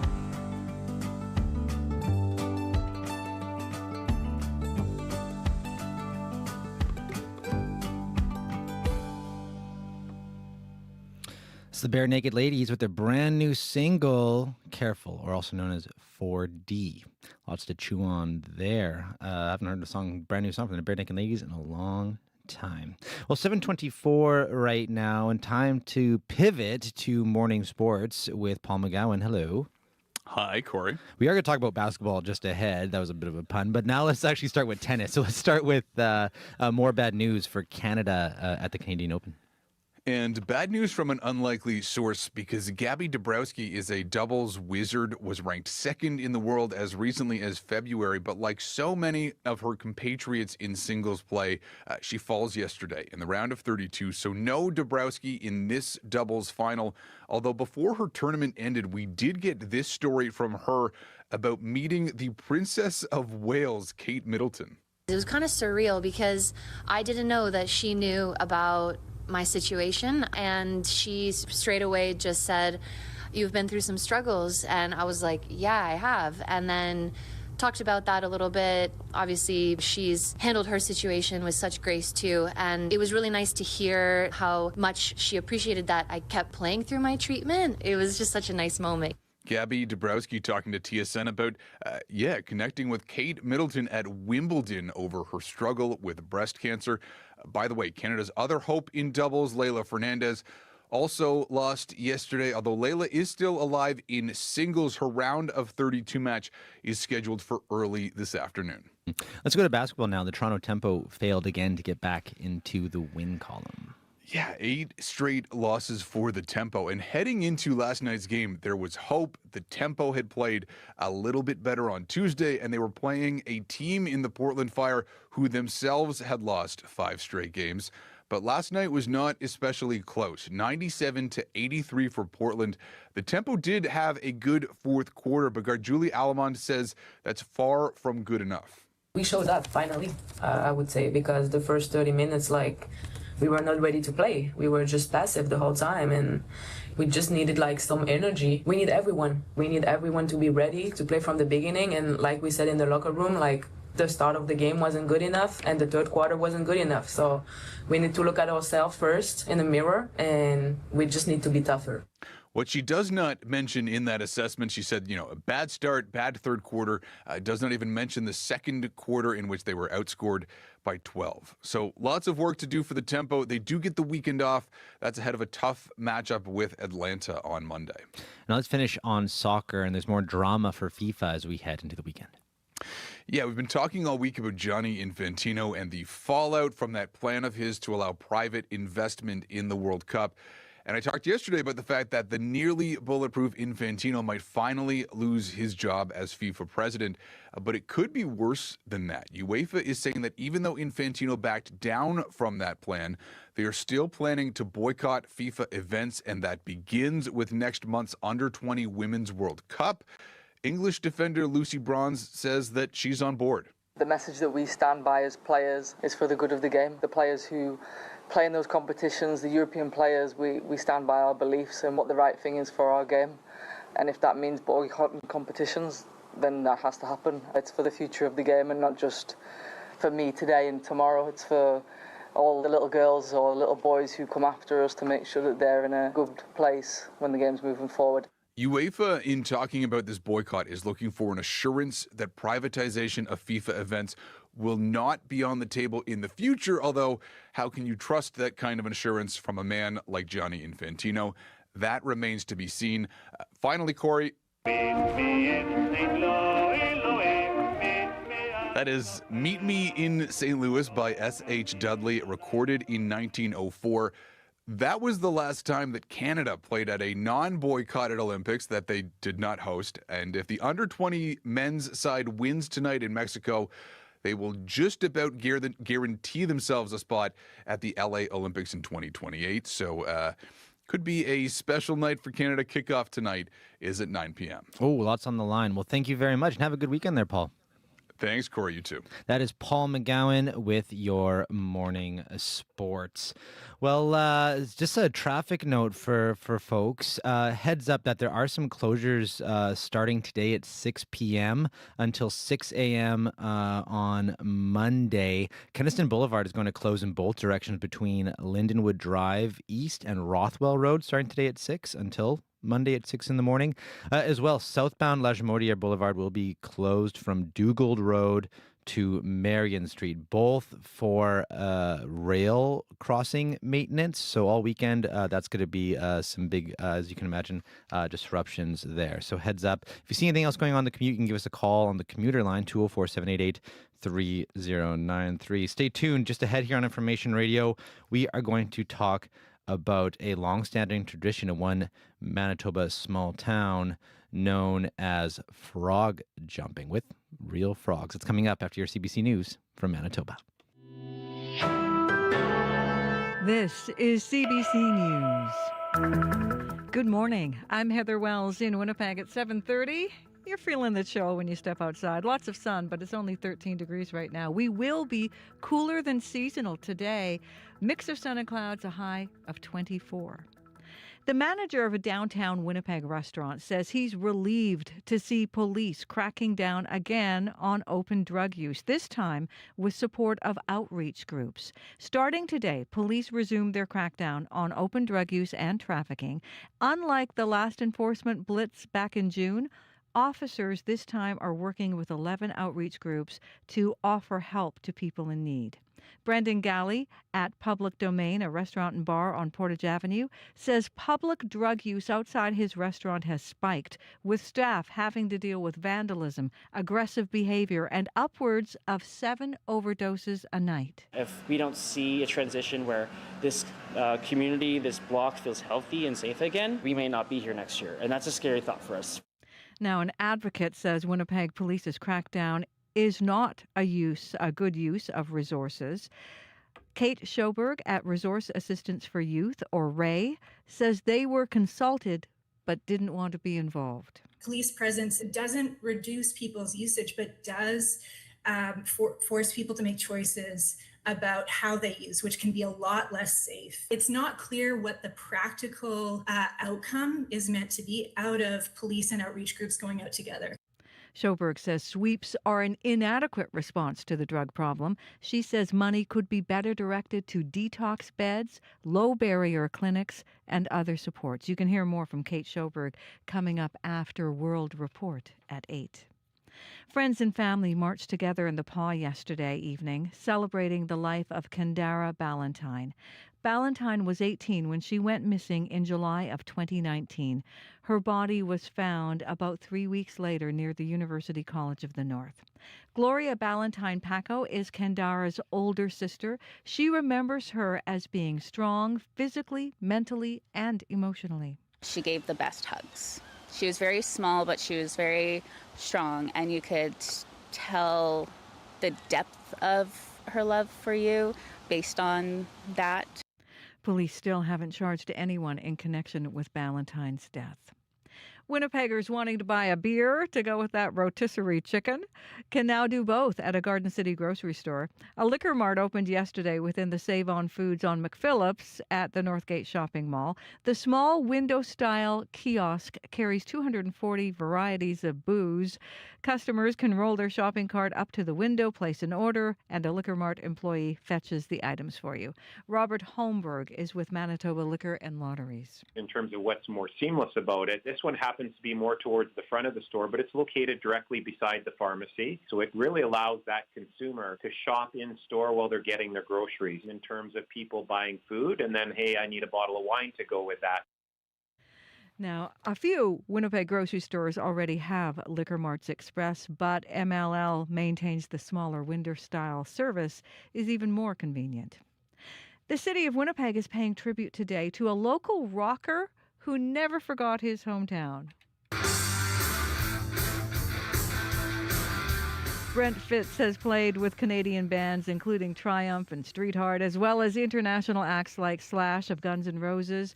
It all began where he grew up on Bella Vista Crescent in Crestview. That's where today a section of that street is going to get the honorary name Brent Fitz Way. I continually go back to my superpower, which is Bella Vista. I come to town and I go around the world and I do all these great things, and I realize I need to just continue, even though I don't live on that street. I go back and I have a little drive and I have a little moment, and it literally gives me that energy. These days, Fitz plays bass and keyboards with the Canadian supergroup Took. Took is scheduled to perform at the Burt Block Party next weekend. And the Sea Bears advance. Gale for three, and he draws the foul on Tamian Dunmartin. And now the crowd is into it. And why wouldn't they be? The Winnipeg Sea Bears in the fourth quarter at Canada Life Centre going on to defeat the Saskatoon Mamba 99-88. It was Winnipeg's first ever franchise playoff win. Jelani Watson-Gale with 27 points was named player of the game. And the Sea Bears managing that win without their star player, Teddy Allen. The Sea Bears next play in the Western Conference Final against the Vancouver Bandits Saturday afternoon. You can find the latest news updated throughout the day at cbc.ca/Manitoba. Very impressive, because I know that, of course, is the first game without Teddy Allen, who's out right now. Yeah. I was there on June 30th when they played Saskatoon Mamba, and I looked up the stats, actually. At that game, Teddy Allen scored 40 points against the Saskatoon Mamba on June 30th. So the fact that the team could step up and fill that gap in his absence is pretty impressive. Well, imagine what they'll do when he gets back. Yes, imagine. We did. And I don't believe we know exactly if or when he will be back during playoffs at this He's point. got a few injuries to deal with. Yes. Thank you very much, Heather. Thank you. That is Heather Wells at your CBC News desk. Abby Adeyemi is in with a look at your forecast. I guess it's a cool, quiet Friday morning across southern Manitoba, and we're looking at damp conditions up north. We see cool temperatures in the mid-20s expected province-wide. Here in the city, 13 at the Forks at this time, mainly sunny outside. We will see that transition to a mix of sun and clouds this afternoon, with the winds coming from the northwest, taking us to a high of a 24. Across southern Manitoba, we're looking at 13s in the northern area, reaching 24. Brandon gets the same conditions, 8 degrees at this time. Dauphin sits at 12. Gimli's at 12. All the regions in the south tops out at 24, while up north we have more of this cloud cover and scattered showers present there, with conditions getting close to 18 degrees. Fog in the Churchill area, 10 degrees right now, heading for 14. Winnipeg, 13. We get to 24 today. Thank you very much, Abby. Thank you. That is Abby Adeyemi, and with a look at your weather. And May McKillop is in now with a look at your commutes. Good morning. A couple of closures you might want to know about starting tonight at 6 p.m. and running until Monday at 6 a.m. Keniston Boulevard will close in both directions between Lindenwood Drive East and Rothwell Road. As well, southbound Latimer Boulevard is closed from Dugald Road to Marion Street. So that starts tonight at 6 p.m., ends on Monday at 6 a.m. Another closure we're looking at is northbound Edmonton Street, closed between Broadway and York until August 25th. So expect delays in those areas during traffic hours, and maybe avoid them if you can. And if not, give me a call and let me know how they're doing today with those closures. That number to call, 204-788-3093.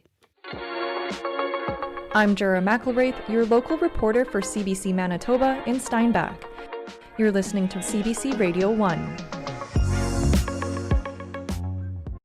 Well, let's jump into this next story. St. Pierre-Joly Frog Follies and Agricultural Fair is underway, and the annual event runs from August 6th to 9th, and there will be music, food, heritage activities, and the National Frog Jumping Championships today. The 2024 Children's Champion joins us in studio, Colton Darrell Poirier. He's 11 years old, and he joins us with Roxanne Gagne. She's the program director for the St. Pierre-Joly Frog Follies. Welcome to you both this morning in studio. Thank you very much. So, Roxanne, I do want to start with you. Just give us the overarching, the how this works, a frog jumping competition. Okay, well, do you want history first? Or Let's start with the history. I love it. Okay, Yeah, the let's get history. into it. So 1970, I wasn't born yet. Okay, and 1970, the Queen was on her Jubilee tour of Manitoba. So she comes to St. Pierre-Joly as a visit to a small French community outside of Winnipeg. So they had to come up with something. And there was a moniker, and we still kind of carry that moniker as Francophones, were frogs, French frogs. You've Okay. heard that before.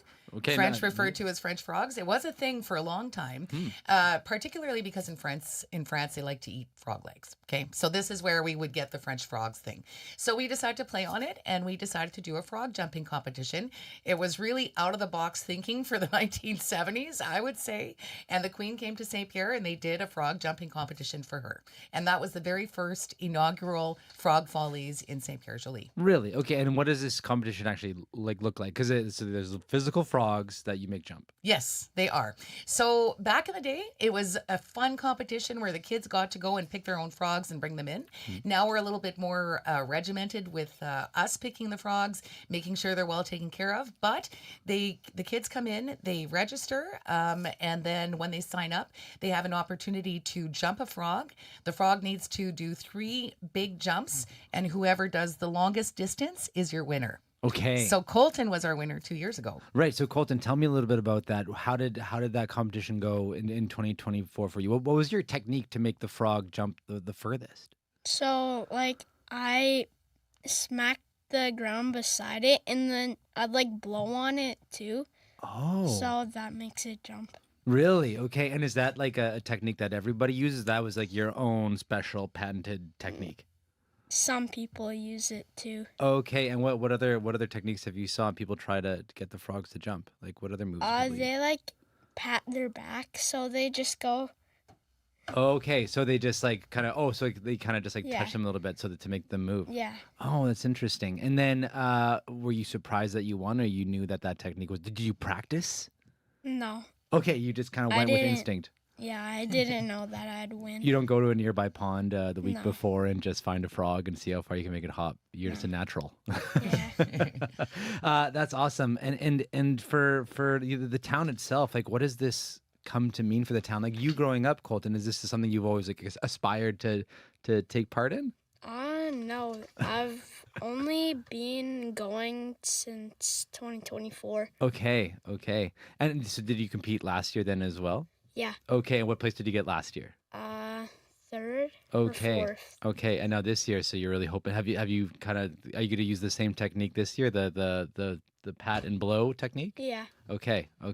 And for what you've noticed, like, Roxanne, what does this kind of come to mean since that Queen's first initial visit to the town, this frog jumping competition? Well, and the thing is that like in the 70s and 80s, the Frog Follies was this huge event, and a lot because of the slow pitch tournament. It was a really big slow pitch tournament. It was the ag fair. We celebrated the agriculture in the community, and it was a great way for the community to get together. And like every long-term relationship, there have been years that have been lower and others that have been higher, where we've seen a lot more good things and less bad things, and vice versa. So we're on an upswing right now, and in the last few years, we've seen the community come out in droves, seeing people from Niverville and Kleefeld and Grunthal and all the areas around that are starting to come to our festival again. And I think it's the high quality of programming and also the diverse stuff that we've got going on. There's something for everyone. So it's more than just the frog jumping. That used to be the focal point. Right. Now it's a little less because it's more of a community celebration. And what's great about it, it's free. So we have the sponsorships coming from all the different businesses in town that help support the festival. It's a nonprofit, and whatever we make, we put back towards the entertainment so that the community can still enjoy a free event throughout the weekend. That's wonderful. And I know you actually competed as a kid yourself. I did. What was your Yes. technique? I didn't have a technique. I was just like, I don't want to touch the frog. And, I was well enforced. So, Okay. yeah. But my cousins won. My brother won year after year. Back in the day, it used to be cash prizes. And then now it's, we've got these funky new little trophies that we're giving out this year. Great. Little gold frog trophies for and, our winners. And how many competitors are there usually in a given year?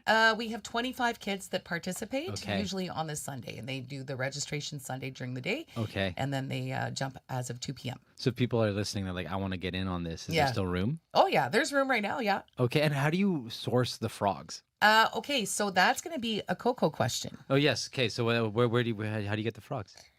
So me and my dad go to the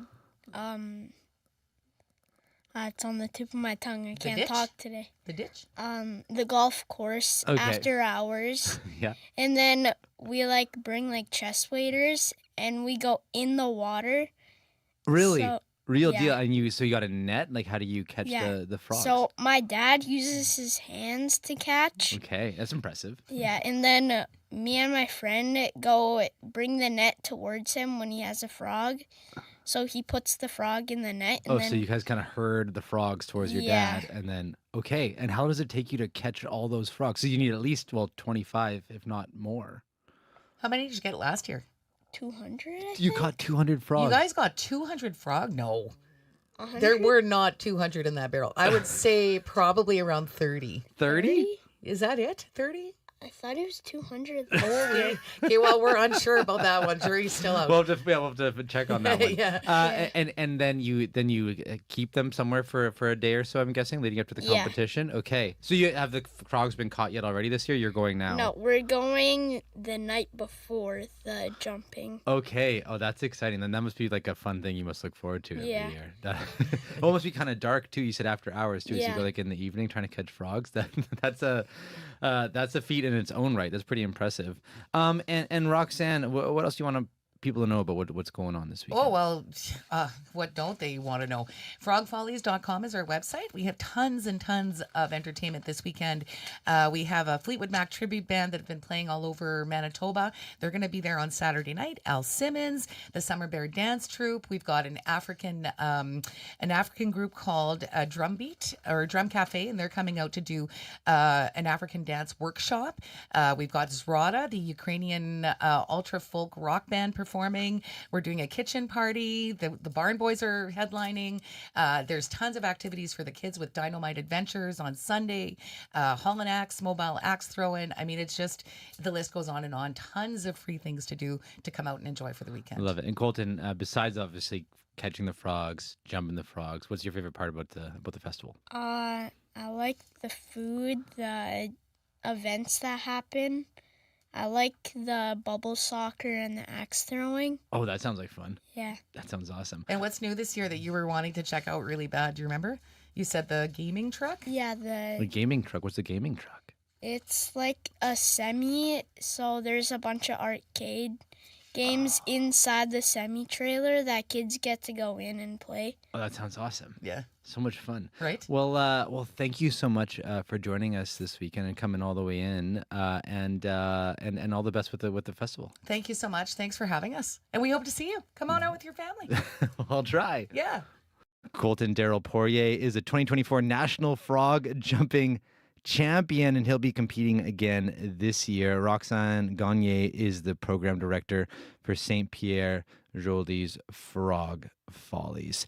And one of the bands actually playing there happens to be a frog-themed band. They're called Crokinole and Croquette, and they're a children's duo made up of Mario and Brittany Lagacé. And they're leaping onto the stage at the St. Pierre Joly Frog Follies and Agricultural Fair this weekend on August 9th. And here's a little bit of one of their songs, and of course, it's a frog-themed song. Here's Hop Away from Me. When I was a tadpole, my mama used to say, one day soon you're gonna grow some legs and hop away from me. And hop away from me. And one day soon you'll be singing this tune with me. When I was a tadpole, my daddy used to say, if you find a sweet lady and lay some eggs, they'll hop away from you. They'll hop away from you. And one day soon they'll be singing this tune with you.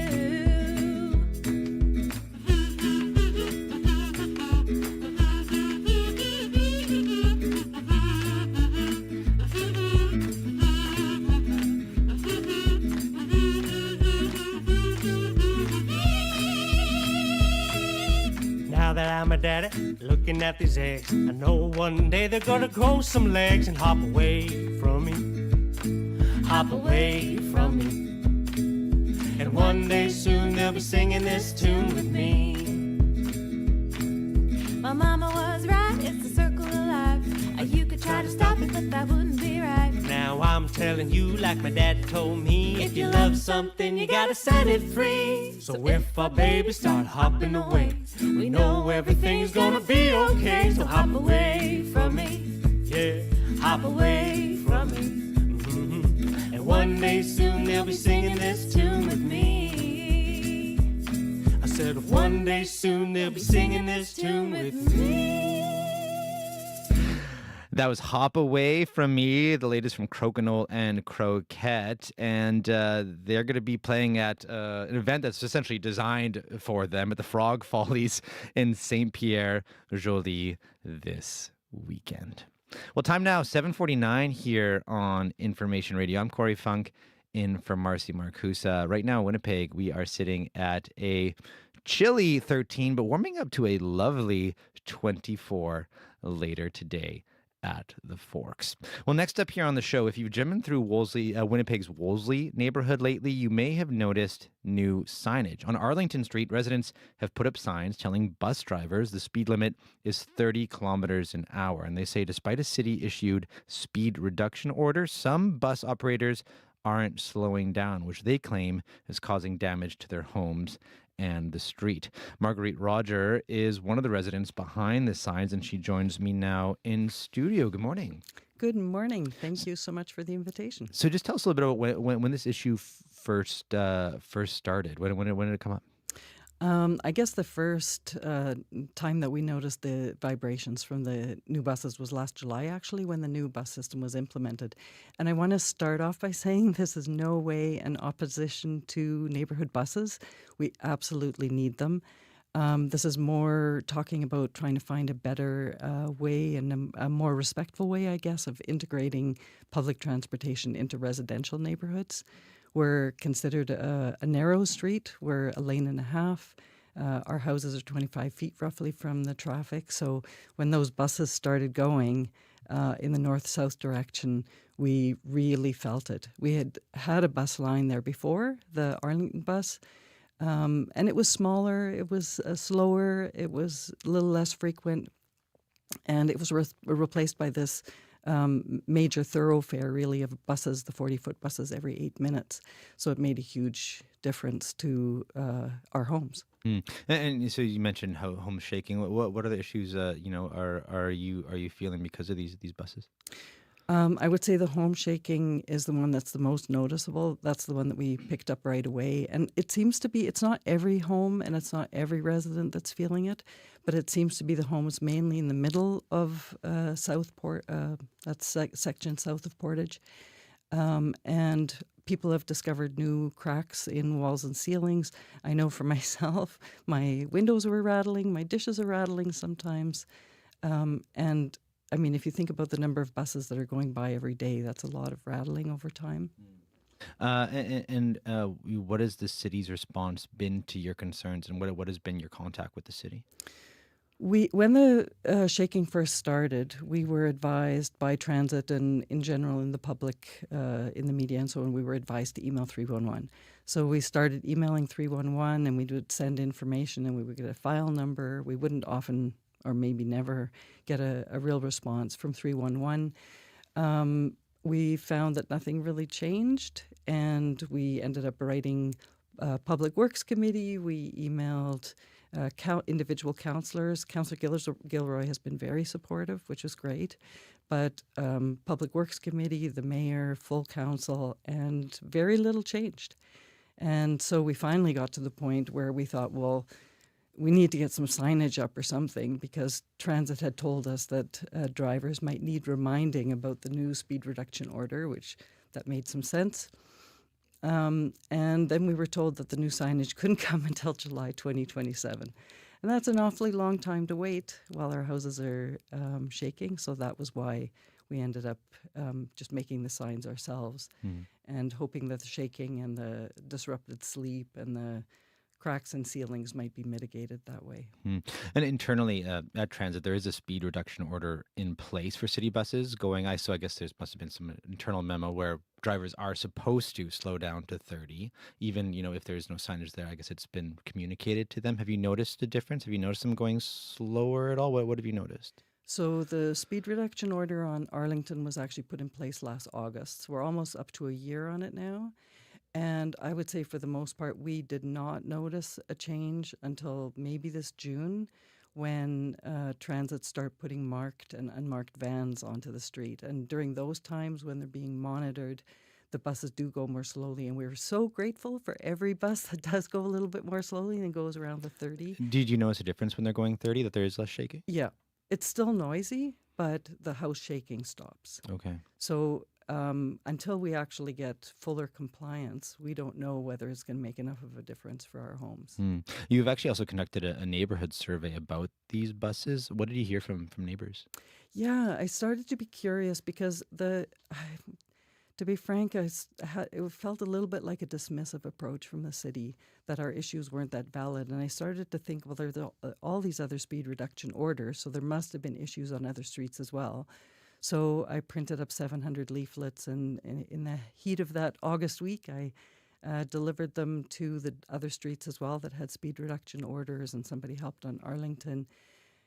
And there's a survey attached to that so that people can complete it. And we've now had 92 responses. So that's about a 13% response rate, which is pretty good for a survey like this.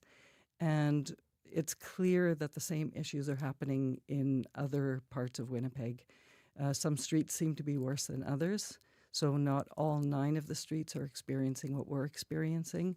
But I would say Valor, Victoria East, LeMay, there's another street, John Forsyth, that was actually excluded from the speed reduction order, but their houses are 10 feet to the road, even though they were excluded, and their houses are also shaking. And in terms of the numbers, 68% of the people who responded to that survey said that their house was shaking more, and 66% said that the ground was shaking more, and 56% had said that they had noticed the speeding buses. 45% said that they had interrupted sleep or rest. 40% were closing their windows now to manage. And the really shocking thing is 36% of the people who responded to the survey said that they were considering moving because of the impact of the bus shaking. And that's not just in Arlington, that's from people across the city That's where you around dropped the off city. these leaflets. Yeah, okay. that's right. Do you want to see anything more done, or if, all these buses followed 30 kilometers an hour consistently, would you be happy, or what, is there anything more you'd like to see done?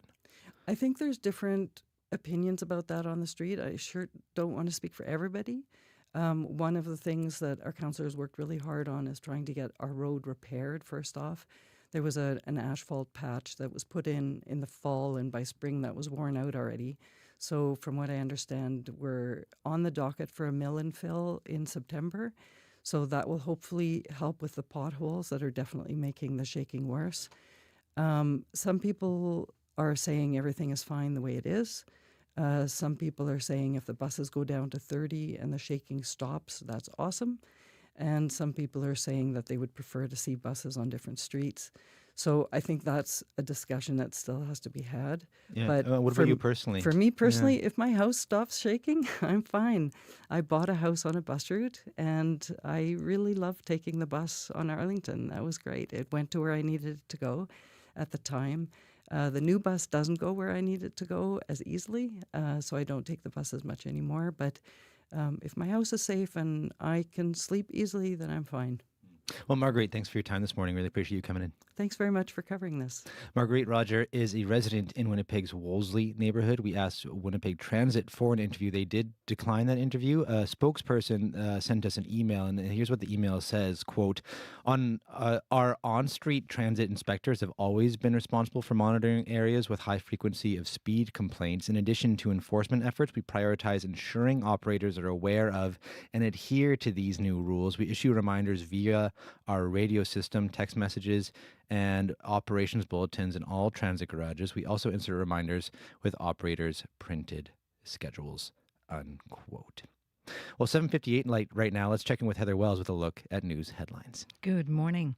Well, the manager of a downtown Winnipeg restaurant says he's relieved to see police cracking down again on open drug use, this time with the support of outreach groups. However, a criminology professor at the University of Manitoba says this is just a Band-Aid solution. Tandeep Sidhu says funding addictions programs and social services is much more effective. And 7 years after her death, the memory of Kendara Ballantyne lives on in the Pas.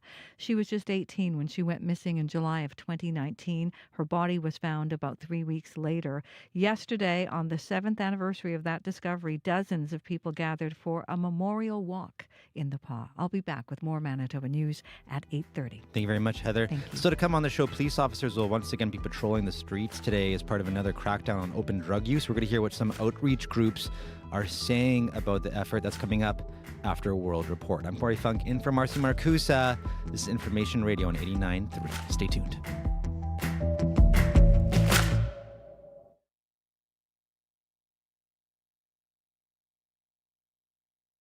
On cue. Montreal's Melissa Oftamar went from working in a coat check in Montreal to playing with one of the biggest bands of the 90s, all in a couple of days.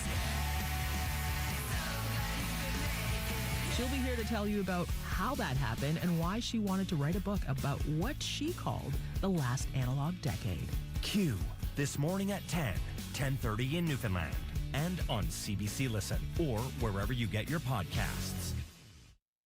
The CBC News is next. Coming up in half an hour, it's The Current. I'm Lauren McGinnis. A Vancouver Island couple are wrapping up a hike across Canada, taking their final steps of the 15,000-kilometer journey in Victoria, what they learned about this country along the way. Coming up on The Current. This is World Report. Good morning. I'm Anis Haydari. The latest number on employment in this country is out. The latest numbers, rather, and they show Canada added 75,000 more jobs in July. It's the third straight month to see an increase, and tens of thousands more positions were added than many economists predicted. The biggest sectors to see gains, wholesale and retail trade. On the flip side, public administration saw a drop of 15,000 jobs. Canada's unemployment rate is 6.4%. That's the lowest rate in 2 years. Overseas, a suspected teen gunman is dead after allegedly killing several people in a shooting in Thailand. Police say the suspect fatally shot his grandparents at home before shooting several more people inside a school and then killing himself. Students at the school describe fleeing from room to room in search of cover. This student says children are moving from one building to another to hide. This volunteer emergency responder from a local organization describes the chaos he saw. He says he saw students with injuries in the back, chest, and arms. At least 20 people are wounded. This is Thailand's worst mass killing in nearly 4 years. Record-breaking heat is crippling Central and Eastern Europe. Slovakia hit an all-time high of 42 degrees on Thursday, while critically low rivers in Poland have forced 2 major power plants to shut down. Hungary is also sweltering, forcing tourists in Budapest to get creative. We took much of ice cream and cold drinks, and we are swimming in the water to cool down. It was very hard. The heat wave is making drought conditions worse across the continent and driving the risk of wildfire to historic levels. More than 100 wildfires are burning across British Columbia, and almost 50 of them are out of control. 2 of the most concerning fires are in the Okanagan region. Thousands of people have already been forced to leave their homes, and as the CBC's Kimberly Davidson reports, more have been told to leave, as growing winds could make fighting the flames even harder. This has been I think the 4th evacuation from that property, which is, it's unfortunate. Dave Saruk owns one of the 425 additional properties evacuated along the west side of Okanagan Lake between West Kelowna and Vernon. He says being forced to flee your home is not something you get used to. But I guess the good news is the guys always seem to get the fire under control and out, so every time we do, we kind of cross our fingers it's going to happen again. Saruk is now one of about 8,000 evacuees province-wide. Central Okanagan Emergency Management says it was the BC Wildfire Service that warned conditions in the Okanagan could be about to change for the worse. Rising temperatures, lower humidity, and higher wind speeds all causing concern. Jody Foster is the Public Information Officer. That can mean the fire becomes more active, can move up in its ranks from rank 1 fires and 2 that we've seen to higher than that. And if that's the case, it can move more quickly. Dave Saruk is, like many, hoping their home will remain safe, but knows there are no guarantees. But again, you don't know. It's Mother Nature. That's what controls what ultimately happens. Temperatures heading into the weekend could reach highs in the mid-30s. Kimberly Davidson, CBC News, Kelowna. Parts of Ontario's Niagara region remain in a state of emergency, and St. Catharines and Lincoln are cleaning up after back-to-back storms dumped months of rain last Sunday. Thousands of homes and businesses are flooded, and sinkholes caused by the storm are posing new and dangerous obstacles on the roads. Jennifer Chrysler-Loney lives in St. Catharines. She describes the storm. Almost like a tsunami coming down the escarpment. That's when the window imploded, and it was like Niagara Falls just came in. Municipal leaders have asked Ontario for financial support. Premier Doug Ford met with St. Catharines Mayor Wednesday. A spokesperson has said the province is assessing if the city qualified for disaster relief funds. A New Mexico court has ordered Meta to pay $567 million into a youth mental health fund. That is the parent company of Facebook and Instagram. Under state law, the judge found the tech giant intentionally designed addictive features for young users. And the court is ordering Meta to overhaul how its apps operate, including strict limits on screen time and adult messaging for minors. Meta says it will appeal. The Thursday ruling wraps up the second phase in a landmark trial Meta lost back in March when jurors found the company knowingly harmed children's mental health. Another major trial against the company begins next week in California. U.S. President Donald Trump is making another move to restrict birthright citizenship just weeks after the Supreme Court rejected his broader ban. Trump signed 2 new executive orders targeting what the White House calls birth tourism by foreign mothers. Journalist Steve Futterman is tracking the story in Los Angeles. Steve, what is the White House targeting here? Well, you might be asking, wasn't this issue just resolved by the U.S. Supreme Court? And the answer is yes. The court upheld birthright citizenship earlier this year, affirming that if you're born in the U.S., you are an American citizen. It rejected Donald Trump's longtime claim that there should be exceptions. Now, Trump's latest attempt to limit birthright citizenship focuses on a number of specific areas, including what some call birth tourism. This is people coming to the U.S. in order to have a child. Trump advisor Stephen Miller. The idea that people come here pretending to be a tourist, pretending to be a visitor, saying they want to go to Disneyland, they want to go visit a monument or go to a national park, but the real reason they're here is to have a child, to make that child an automatic citizen, leave our country, and then have a U.S. citizen child. Donald Trump's been claiming without proof that there are hundreds of thousands of cases like that each year. But again, this basic issue was brought up before the Supreme Court in these arguments earlier this year, and the court rejected them. Executive orders aren't laws, though. So what weight does this new measure actually hold? Well, nothing right now. What the White House is trying to do is to streamline the argument. The White House believes the justices in their rulings may have identified some cracks that they can use to make a more focused argument. Other areas where the administration is focusing on are instances where children are born to people in the U.S. with diplomatic status, also children born to people who are considered alien enemies of the U.S. Now, it's rare for the Supreme Court to take up an issue a second time so quickly after a major decision, but this court, we know in many cases, has been quite accommodating to Donald Trump, and the White House is hoping they can get the court to consider this new challenge to birthright citizenship. Okay, thank you. Journalist Steve Futterman in Los Angeles. Thank you, Anise. Conservative MP Larry Brock is stepping down from federal politics in mid-September. The MP from Ontario says he will return to his former role in a local Crown Attorney's office. Brock was first elected in 2021, and he won re-election last year. Montreal's Gay Village is getting a glow-up. The city's mayor announced a $200 million redevelopment plan for the neighborhood. And as Sarah Levitt reports, locals are welcoming the news. Today, I'm very, very proud to announce the return of the village with say balls. Standing in front of garlands made up of plastic balls in the colors of the rainbow, Montreal Mayor Soraya Martinez-Ferrada has the crowd laughing. We're in the village, guys.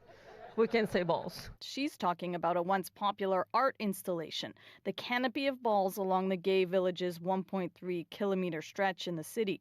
They were taken down at the end of summer 2018 to much protest, and many have said the village demise began then.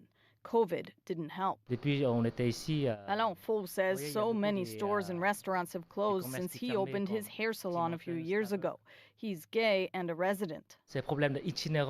The pandemic and then groups of homeless people who hang out in the area, he says, are part of the problem. The city plans to repave the street, adding trees, benches, and better lighting to make the area more appealing.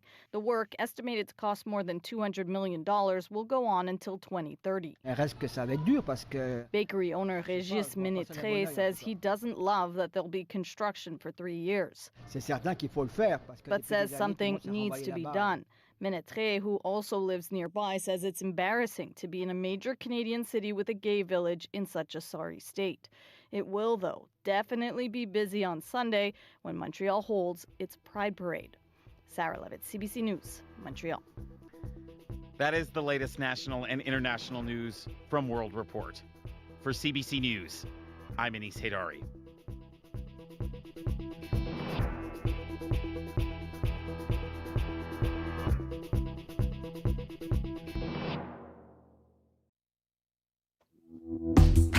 Good morning, Manitoba. You're listening to Information Radio here on CBC Radio 1, 89.3 FM, 990 AM, and everywhere on the CBC Manitoba YouTube page. I'm Corey Funk, in for Marcy Marcusa. Hope you're having yourself a lovely Friday morning. We also have a lovely forecast ahead, not just for today, but for the entire weekend. We'll get the details on that just ahead. Coming up this half hour on the show, police officers will once again be patrolling the streets today as part of another crackdown on open drug use. So this time, that approach looks a little different. We're going to hear what some outreach groups are saying about that approach, and we're going to have two outreach groups on with differing views on what they think should happen. That's coming up right here on Information Radio. Stay tuned for that.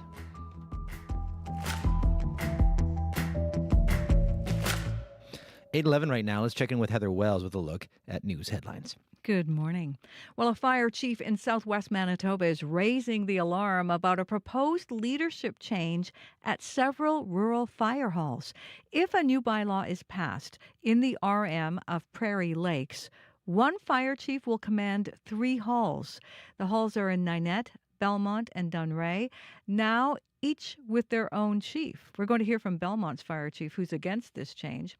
The city of Winnipeg is paying tribute later today to a local rocker who never forgot his hometown. Brent Fitz has played with Canadian bands, including Triumph and Streetheart, and it all began where he grew up on Bella Vista Crescent in Crestview. And that's where today a section of that street gets the honorary name Brent Fitz Way. We'll be back with more Manitoba news at 8:30.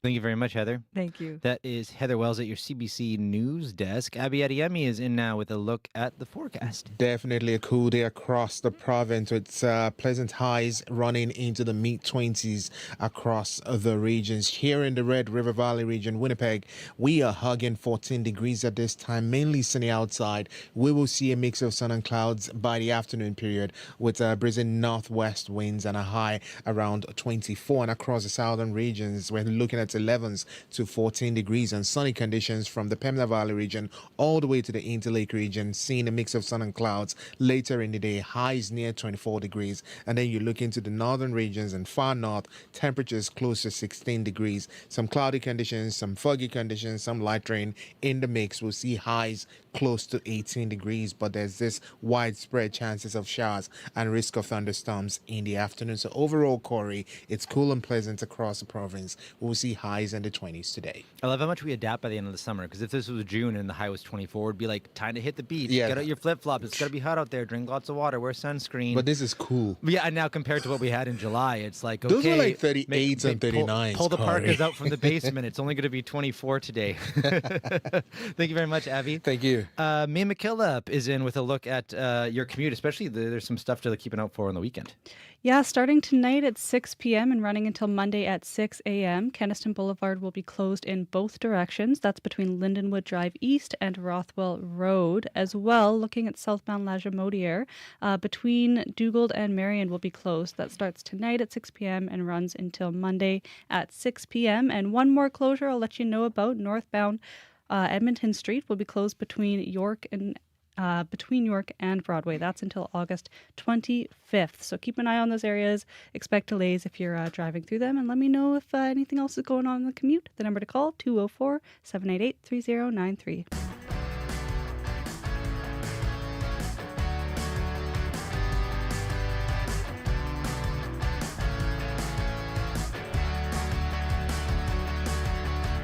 Well, as mentioned, starting today, Winnipeg police will once again be cracking down on open drug use. This comes after a 10-day crackdown back in late June. Now, during that time, police say they responded to more than 1,000 calls for service and made 106 arrests. Police say the crackdown will continue until November, and this time, officers are taking a different approach. They'll be working with community outreach teams to help people in need. And I'm joined now by Kent Dewick. He is the founder of Inner City Youth Alive. Good morning. Good morning, Corey. And just to be clear, your organization isn't involved with the police that we know of, right? No, that's Kenny Kanichik. They're involved. We're more so we're doing program directly in the North End with youth and children and adults, some adults, but youth and children focused. And so that's kind of our context, our lane. Gotcha. So what were your thoughts on the first crackdown earlier this summer? Well, I'm, as a community around our center there on Aberdeen and Salter, there's just a growing frustration for how our lives have been impacted by the addiction crisis. And so, I've seen sort of like an addiction fatigue in the community where community members are really sick of some of what's happening in the community. And obviously, every community has its limits and threshold for where it's kind of like it's just too much, right? And so in terms of doing something different than we've been doing the last, 5 to 8 years, I guess, that's a welcome. We have to change our approach. It's, it hasn't been working. So when it happened, I kind of, what I'm looking for is I'm looking for calming the context down, because we'll have like a bunch of children in a courtyard where we're doing programming, and then we can have somebody in meth psychosis, create kind of an unsafe environment. So I'm looking for things to calm down. So I was hoping that we would see, some changes. And I guess we saw the data that crime dropped 10% and violent crime was down 16.5%, kind of compared to the same period last year. So, but I know that it's not, the rounded approach. I know that people will still go back to their addiction because addiction just pulls on you, right? And so, so the first run, I'm like, okay, finally, trying some different things here. And, but now in the second run, what I found promising from the first was that, under Chief Bowers, when the police got that feedback, he didn't consult community agencies enough. They listened, and even like a pretty vulnerable admission that, okay, there's a misstep here. And so they listened, which tells me that I'm hopeful that between now and November, they will continue to listen. So they'll have, community agencies working with them, giving them feedback on how this is working. And so I'm hopeful that it'll be a changed approach. In those 10 days, I'm curious, or even following, did you notice a difference around Inner City Youth Alive in terms of safety or less open drug use happening around there as a result of the crackdown? Honestly, no. But we weren't really tuned into it either. Like we just sort of really focused on our programming and what we're doing. And so it wasn't something we were like monitoring per se. So I didn't really notice a difference, but so I just go to the data that was reported. So that's kind of our take. And you kind of hinted at, you mentioned it earlier, but so police are saying this new crackdown, it is an outreach first approach with some outreach workers to attend alongside officers. What do you make of that approach overall? Well, I think it's very wise. And I mean, some of those agencies that are working frontline have relational connections with the individuals caught up in addiction. And so there's going to be a relational kind of equity built there. And so if they can do that in concert with the police, I think that, the police have they're doing their best, but they don't have the relationship with people in the community. And so that's going to be good. And also the idea that those agencies will be giving the police feedback, even about their approach, I would assume. And so I think it bodes well. I mean, we definitely, we've got the police in their silo. We've got agencies in their silo. We've got community agencies working with youth in their, like everybody's sort of siloed off. And I feel like it's time for bigger circles. Like we need those agencies connecting closer with police. We need community members' voices too. Because I often feel like that's sort of left out, that grandma who wants to just ride the bus and has to deal with the possibility of fentanyl dust, getting to her, and so we need to hear from community members as well. So I'm an advocate in this moment for like wider circles, bigger conversations. And can you just give us a sense of just like how this impacts safety, or even the sense of safety at inner city youth alive in terms of open drug use in the area? It is. I've been at this 40 years. It's just unbelievable. It's so hard. It's so hard for our programming. You know, from a number of weeks back, a hammer-wielding naked woman who was taking swings at people. We had one of our 17-year-olds, wonderful kid, 5 feet from our building, fending off somebody in meth psychosis who had a utility knife and was slashed up his hands. We could have lost him. It would have been devastating. And Tuesday and Wednesday of this week, I kind of joked with my wife. I left work twice. Like I went out, there was somebody walking down the street just screaming and uttering threats, and I just had to go tuck back into the building, wait till it's clear, go out and kind of get to my truck. And then when I go to my truck, I'm always checking, is somebody in there? We had the window smashed, a bunch of stuff stolen out of the back of there recently. And so there's like, and that's just me. More importantly, community members, there's this heightened hypervigilance kind of that's there now, where people are just really nervous about things happening in the community. So, something the thing that's sort of missing and we haven't talked about is that we've always, for years, every agency has been able to plan with some assumptions, to be able to have vision about what they want to do in their circle of influence. And, but the baseline of safety was always assumed. And so if you remove that, then how do you have vision? Like there's a bunch of things that we're trying to sort out. Like we had our community block party. We had like over about 1,500 people on the block. It's been a wonderful event. We've done it for years. We canceled it because we had a murder across the street, and we had these incidents that were happening. So we're like, we can't guarantee safety, so we can't do this beautiful event. And I mean, I guess no one can guarantee safety, but there's sort of like a window of, this is how it's been. It's always been, we're vigilant and we're aware of what could happen, but it seems like that sort of foundation of safety has been eroded, which means, for agencies that are working with kids, for schools that have to monitor things, for businesses. I sat with a local restaurant owner, and over the lunch hour, you used to have to go there half an hour early to get a seat. There's 3 people in the restaurant. I said, like, how is this affecting you? And she's in tears. Like she said, it's being devastated. My business is being devastated. She had somebody show up in her restaurant over the lunch hour, screaming at customers, throwing needles at them. And she's like, all those customers are not returning, and she's having to hit people with naloxone in the parking lot. I helped her just a while back. Somebody was out. And so it's just, it's a deep impact. And Dale Missy Abbott was a director over at Rossbrook House years ago. He's since passed, incredibly wise individual. And he would say, we lead for the good of the whole. And I keep hearkening back to his words, because in this moment, if we don't communicate with more grace between agencies, like we have different agencies have different ideas about what should happen.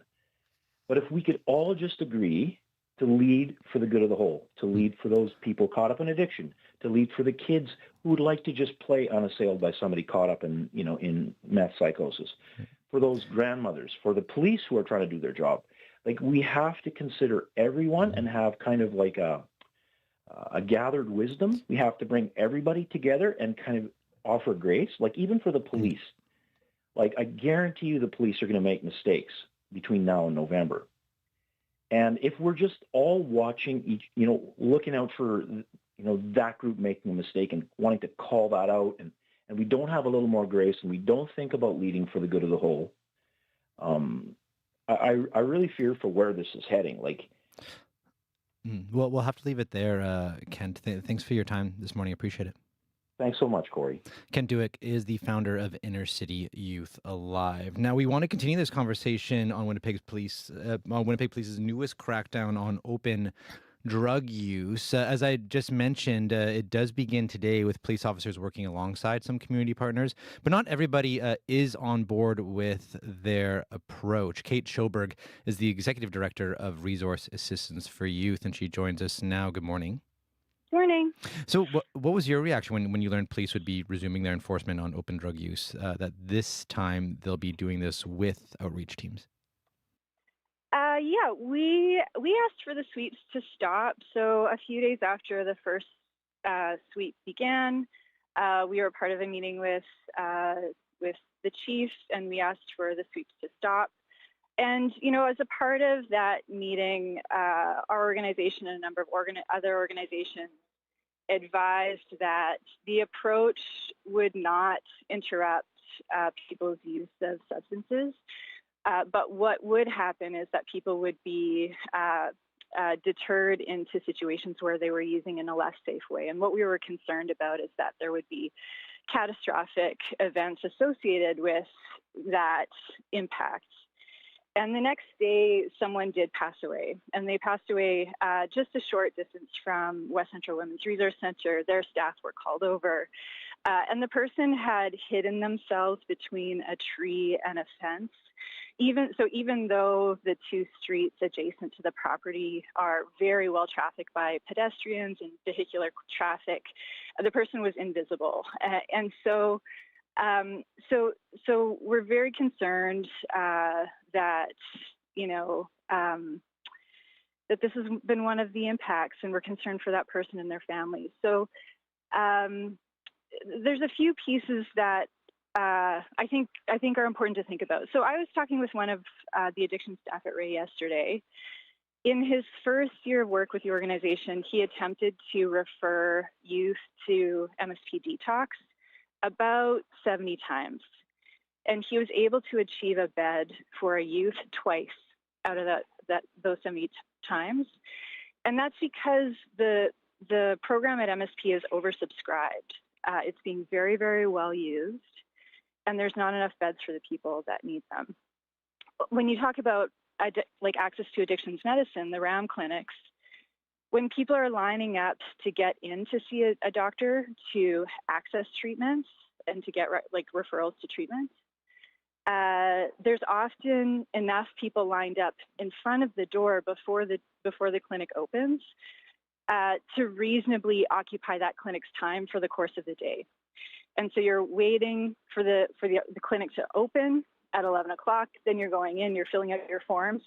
You might not be invited to see a doctor until 12:30, if then, and then you're waiting in the doctor's office as well. And then, that doctor is going to refer you to treatment if there's a bed.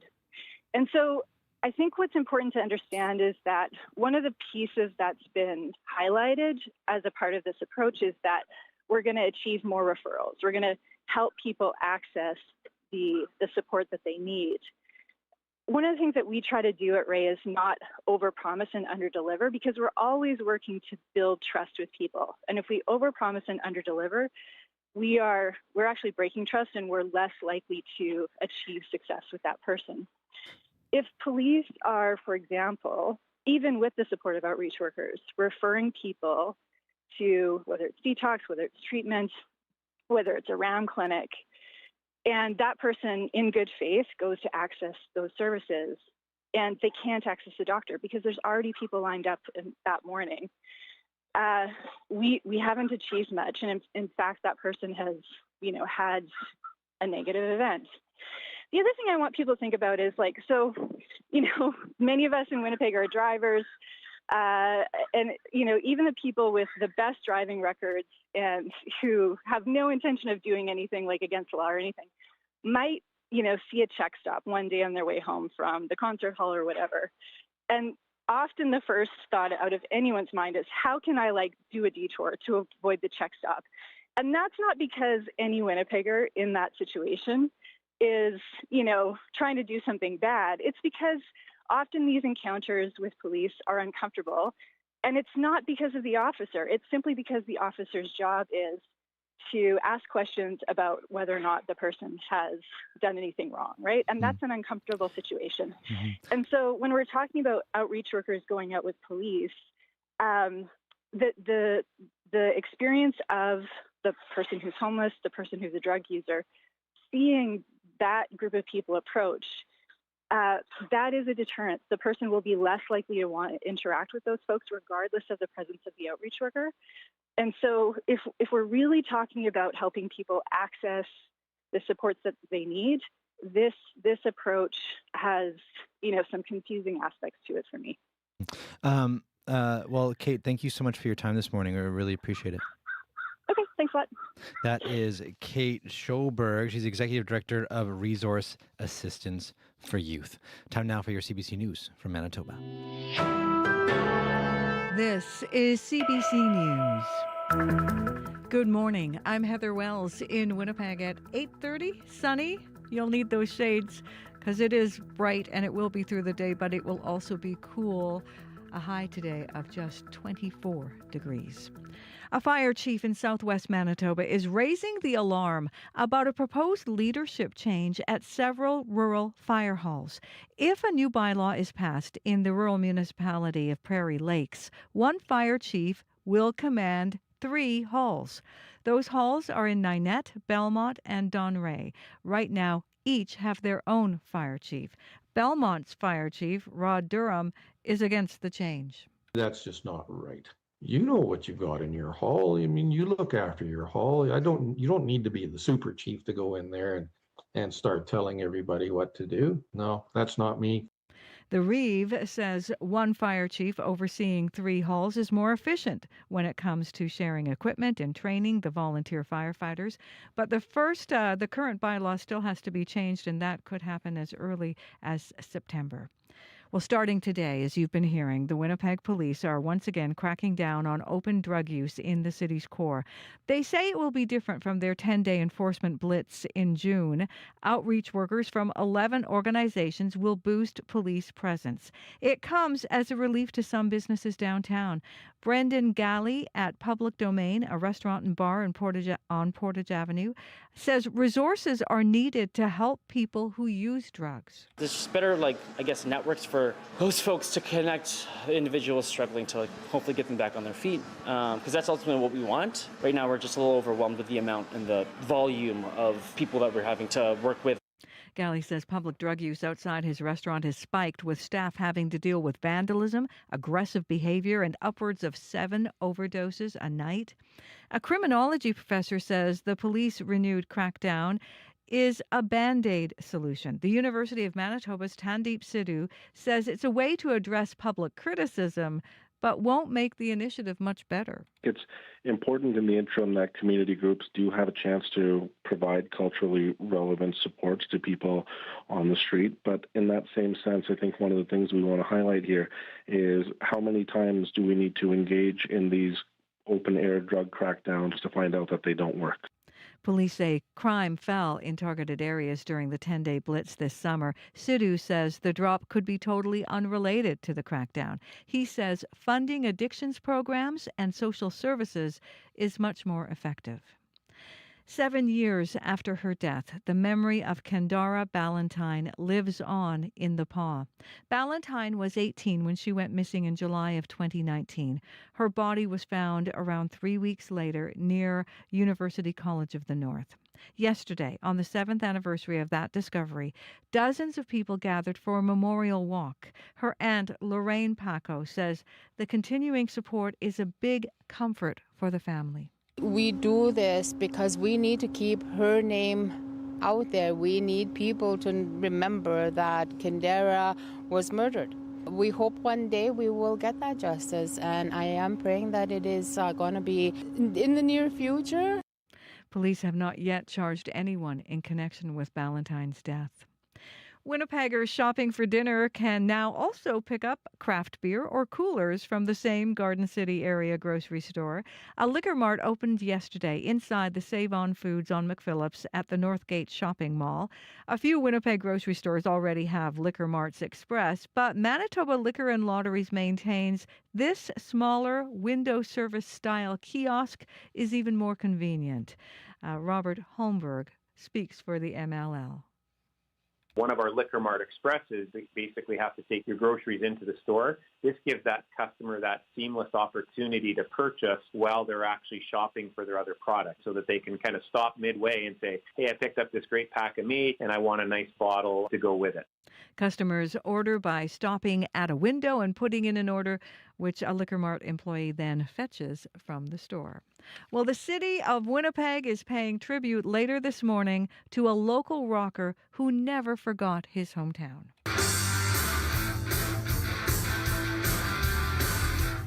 Brent Fitz played with Canadian bands including Triumph and Streetheart, and it all started where he grew up on Bella Vista Crescent in Crestview. And that's where today a section of that street will get the honorary name Brent Fitz Way. I continually go back to my superpower, which is Bella Vista. I come to town and I go around the world and I do all these great things, and I realize I need to just continue, even though I don't live on that street.